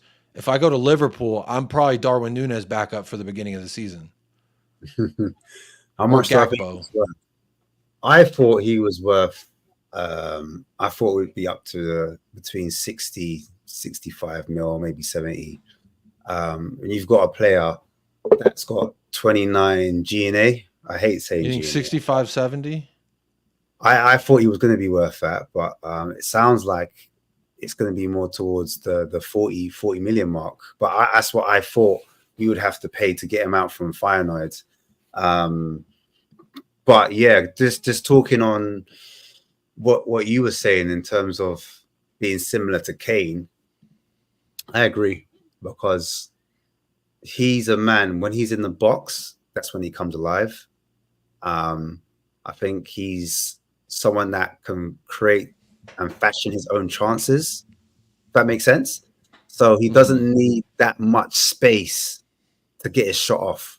And I think to be a top striker, you need to be able to maybe make something out of nothing. And I think that's where Richarlison kind of struggles. So he's not a man that he's reliant on service, if that makes sense. He can get half a yard on someone and he can score that goal early. Kane was not renowned for taking his shots early where keepers weren't set.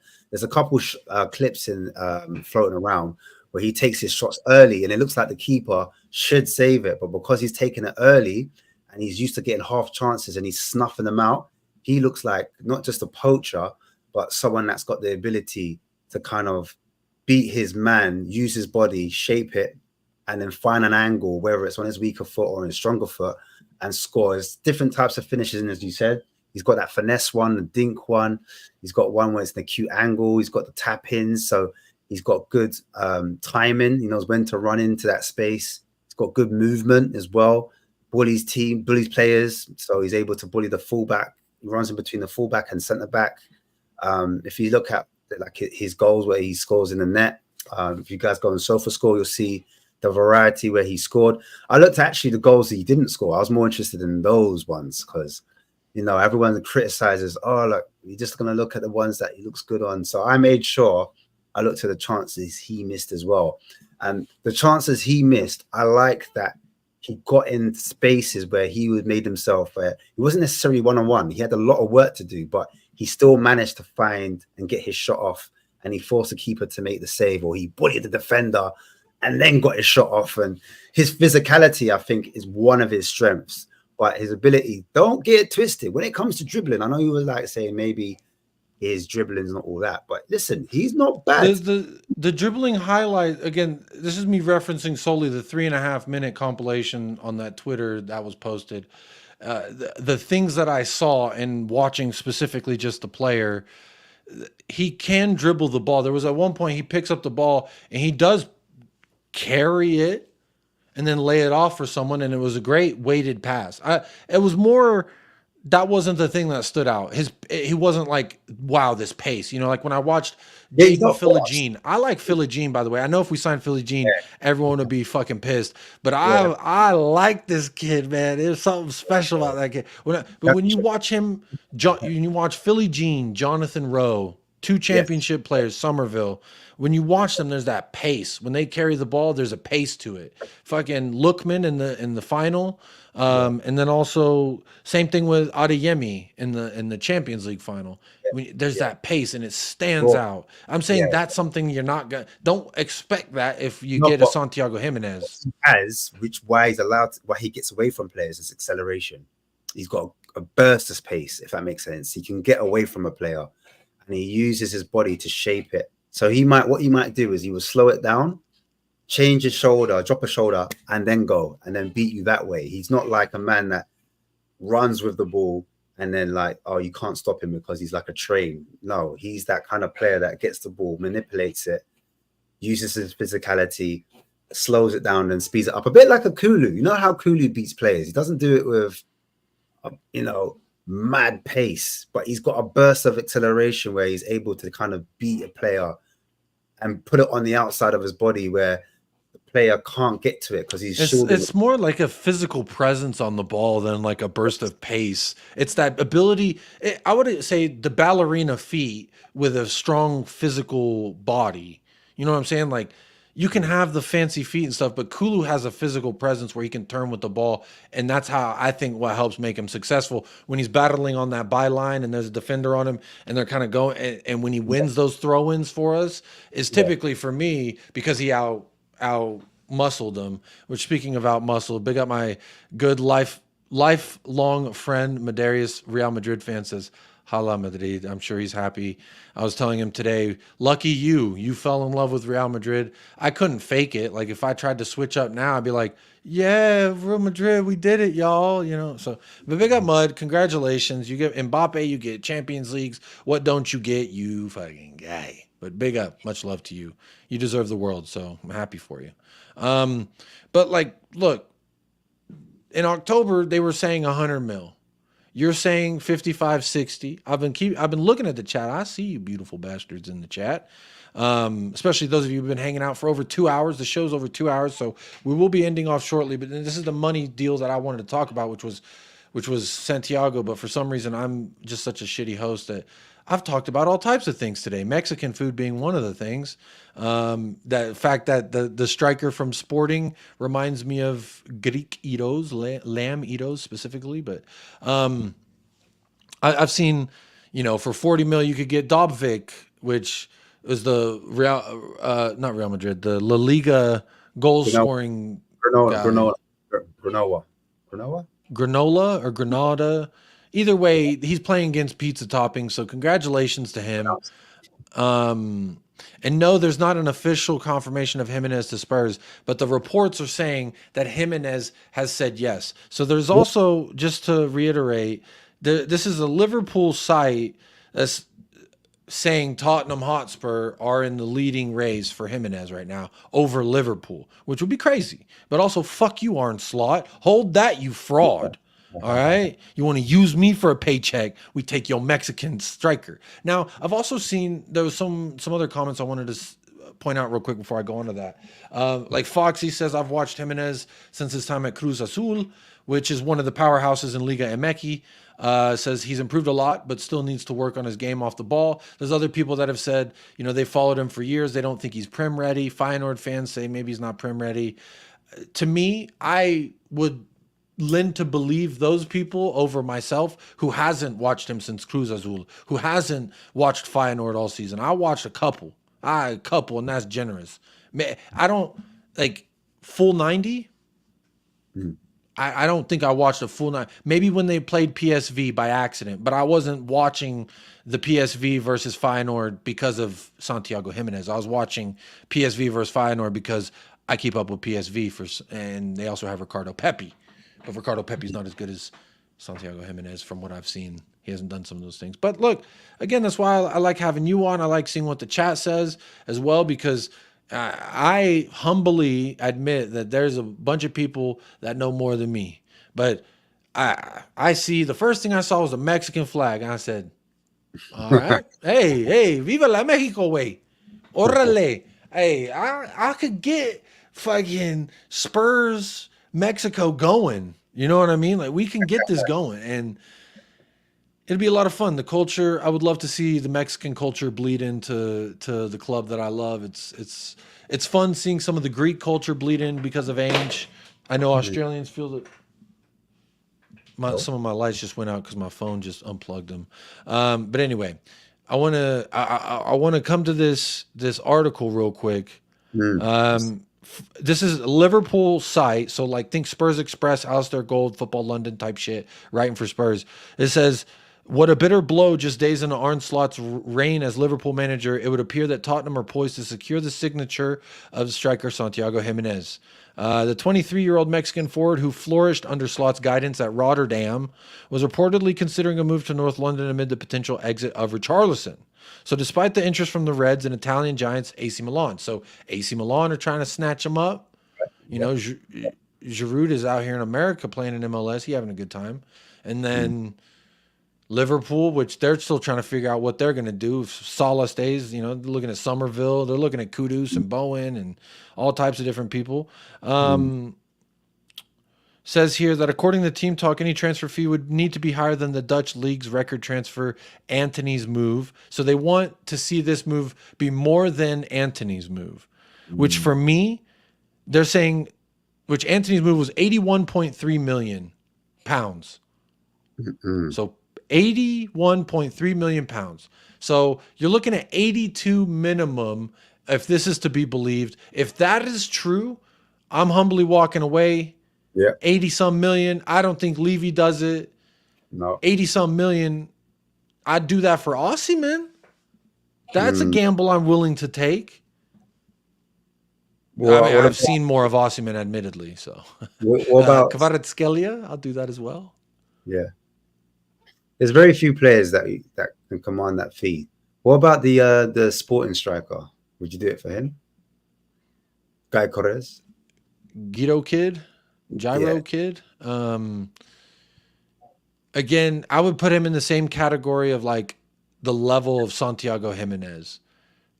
For me, like what I've seen and when I've seen, which is limited, and I'm guarantee there's 60 to 80% of y'all seen more Gyro Kids than me. Gyro Kid. You've seen more of the, I guarantee it. So they'd be better equipped to answer that as well. But my limited, I like to call it my amateur scouting report, which is how I look into players, you know, YouTube highlights, Twitter, look at their stats on different like SofaScore and who scored and all that bullshit. And I look at all that and I put it into my brain computer and I compute and I say I like this guy or I don't. He impressed me or he don't. I did it with Jaden Philogene and I like the kid a lot now. I did it with Jonathan Rowe from Norwich and I like that kid now. I'll take both of them. Not as our next signing because the fucking fan base will definitely be losing their shit. But when I did that with Gidokis, when I did that with Gyro Kid, I was impressed. I think that's a hell of a talent. The ceiling, we don't know yet. But what we've seen him do, the quality, the traits, they're all good. It's just, like, when you go into the category of unknown, and you're looking at forwards, and you're asking the question, well, can he translate that from Sporting to the Premier League? I would say look at other Portuguese league strikers that balled out. Darwin Núñez, aforementioned. He almost broke fucking records there. And he hasn't translated. A lot of Liverpool fans say they'd sell him for 40 mil. Personally, I'd buy him for 40 mil. But that's another story for another day. Gidokis, to me, there's a lot of questions around him. What can he translate? Is he good enough? This, that. Same thing with Santiago Giménez. They're both gambles in that sense. Now, when you're looking at gambles and you're talking north of 80 mil, I would enter the Osimhen. If I'm going to gamble on someone, I'd rather gamble on Victor Osimhen personally, just because I think he possesses all the traits I've mentioned I like about all of them. Plus, he got a little bit of pace on it on top. So to me, I don't know.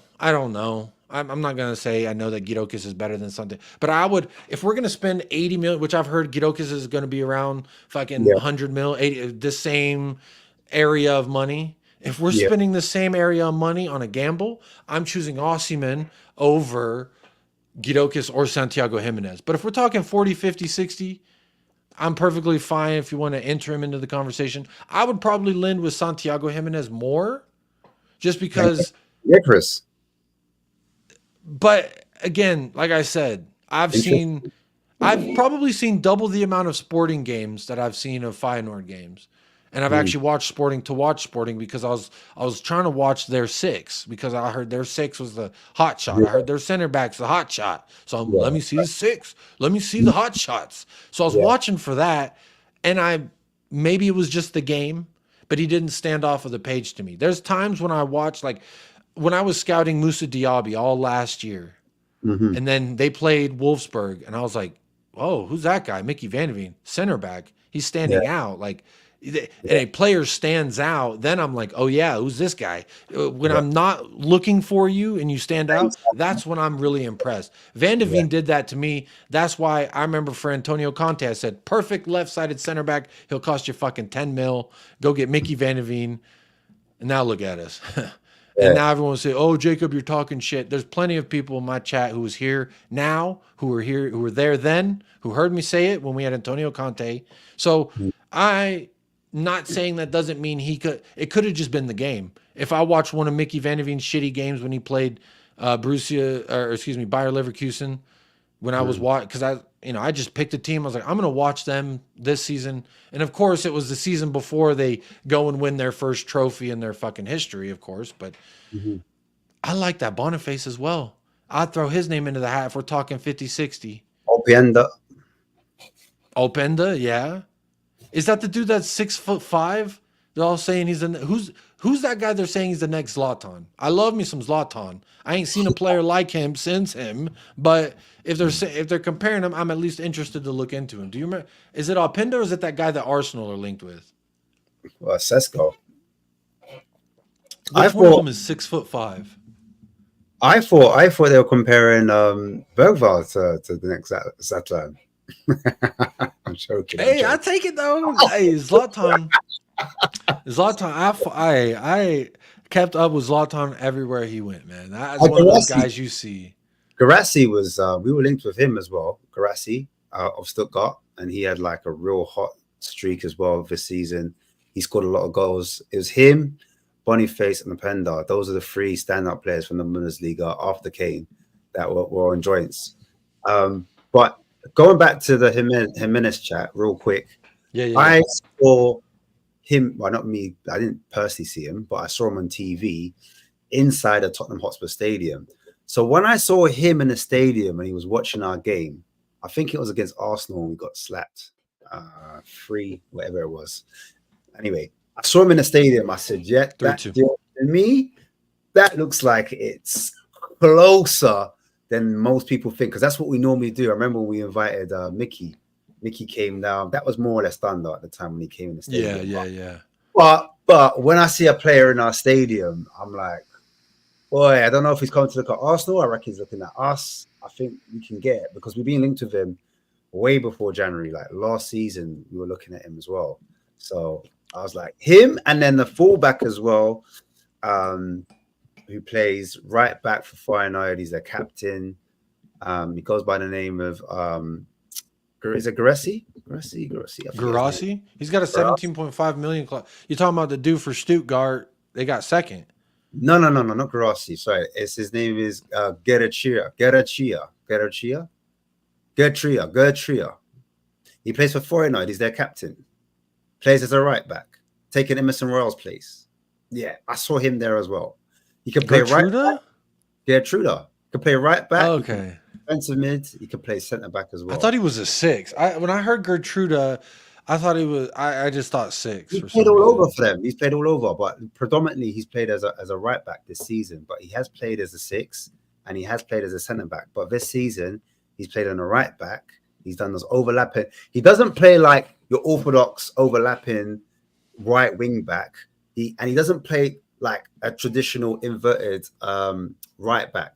He plays somewhere in the middle. Like it's weird, but he's just so good. He can do that kind of multifaceted thing that Ange likes, where you just play where the space is. He's got that kind of intelligence about him.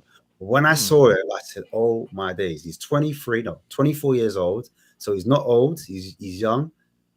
I think he, like, to replace Royale, and he was in there with Santiago, sitting down with him. I said, hey, yo, if we get this brother, we're cooking.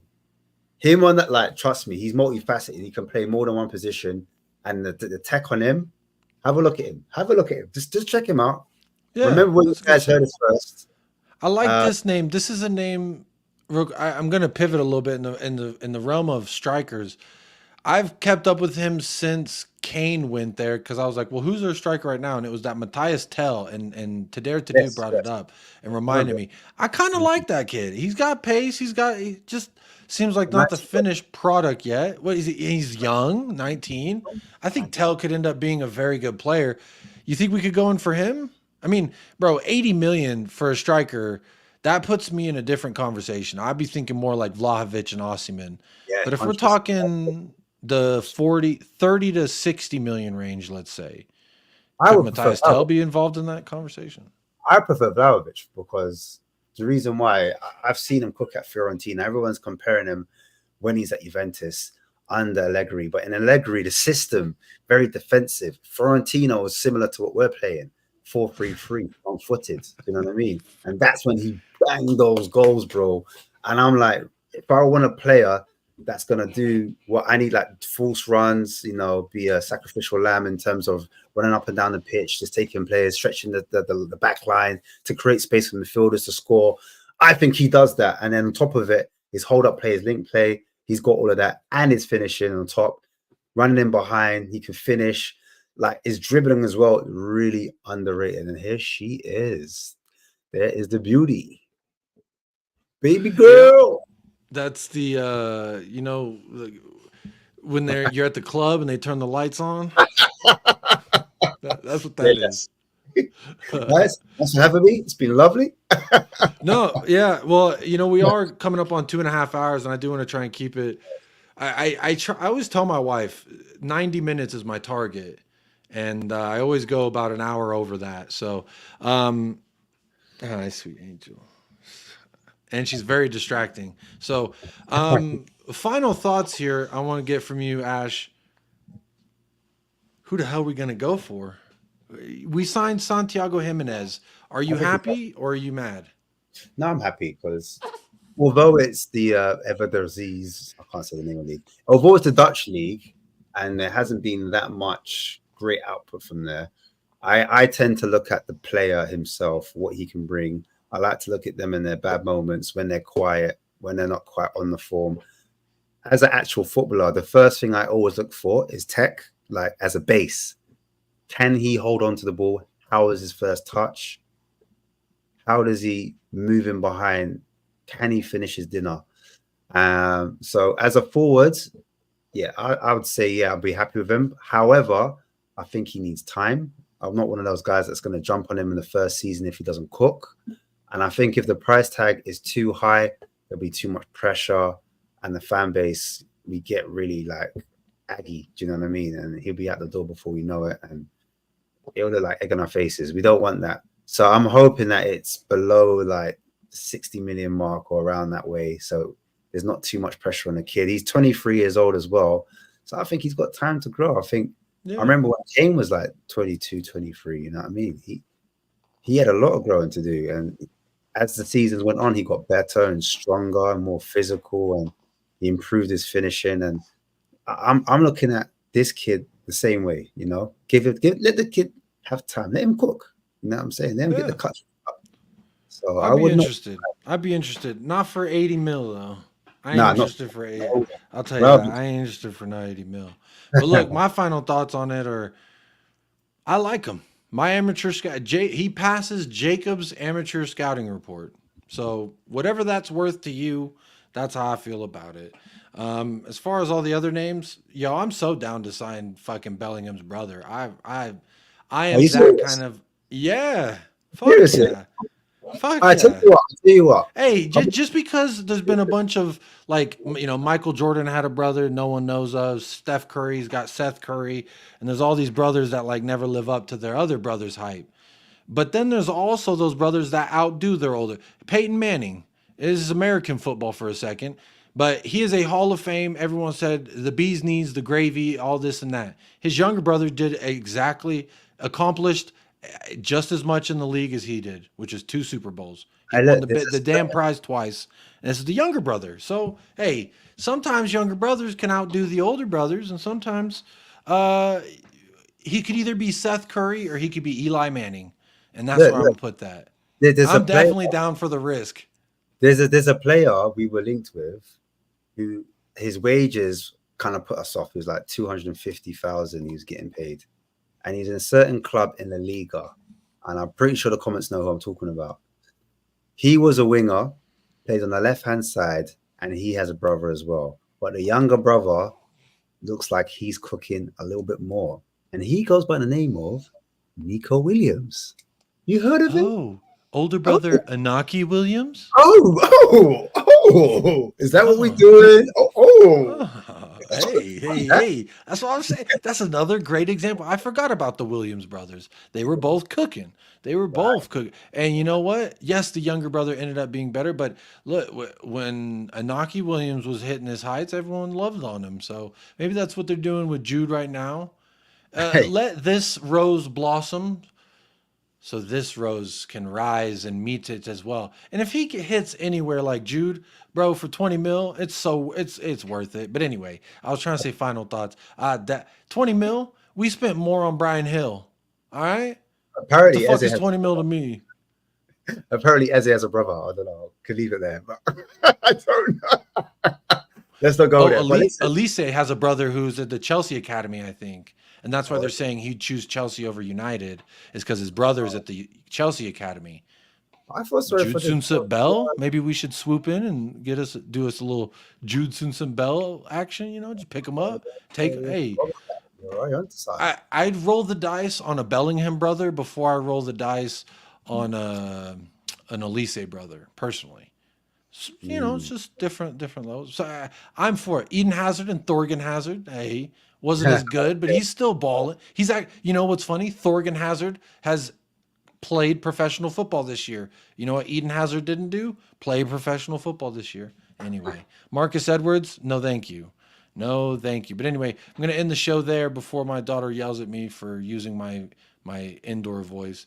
But Ash, yes. I am working on putting your channel link in the description of this video. So those of you on playback, go subscribe to Spurs Kings TV right now.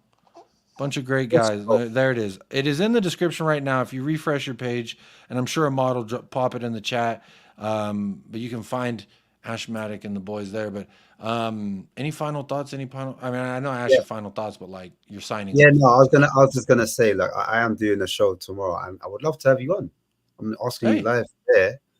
I don't know if it's allowed, but I asked the wife. I don't know if she's gonna. I do have to run it by Congress, but hey, we'll find out. We'll find out. I mean, if the worst thing that she can say is no. It's the worst thing she could say. I want to look at Job a little closer tomorrow. I want to analyze it. I want to break it down. I want to dive into it. Watch 1 game minute of Joe Bellingham. Listen, sign him up though. We're going deep. Sign him up. Hey.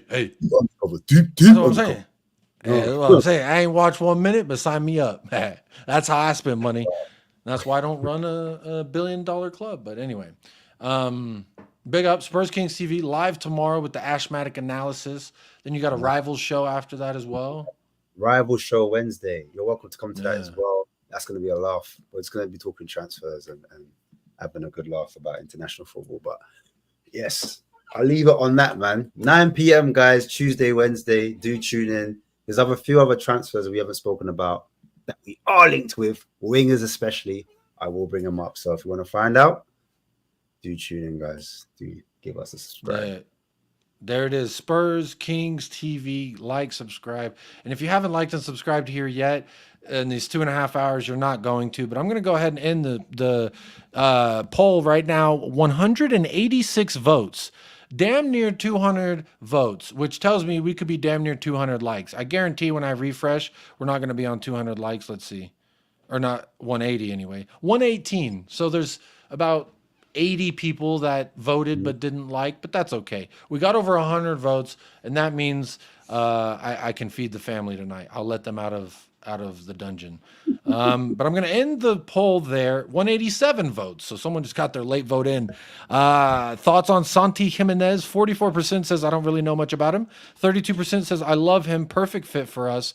And 12 and 13% respectively says he's not good enough for Spurs. And meh, I don't even know if he's better than Richie. So that's quite diverse group of people voting, and I like that, a little diverse audience. So big up to everybody, and I would be remiss if I didn't say thank you so much to the sponsors of tonight's show as well. Spurs GCTV, member for 8 months, we damn near got a baby. Rakdos upgraded from the Lover's Lane to the Talk to Me Nicely Club. Big up to you, Rakdos, if you're still here. Big up to Chic TV, David Shear gifting 5 membos, Bob Down Under with another 5, and then David Shear with a super chat, and Bob Down Under with a membership chat for 5 months. Big up, Bob Down Under.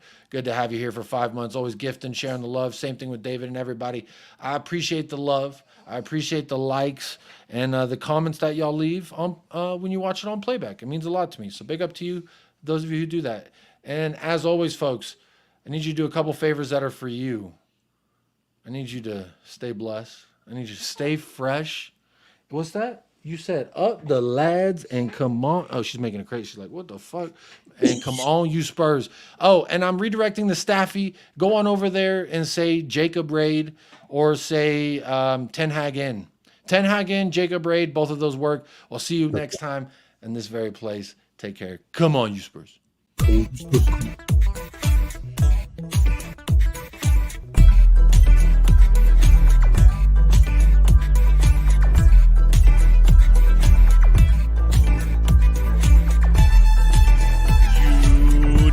Spurs of America with your hosts, Michael and Jacob.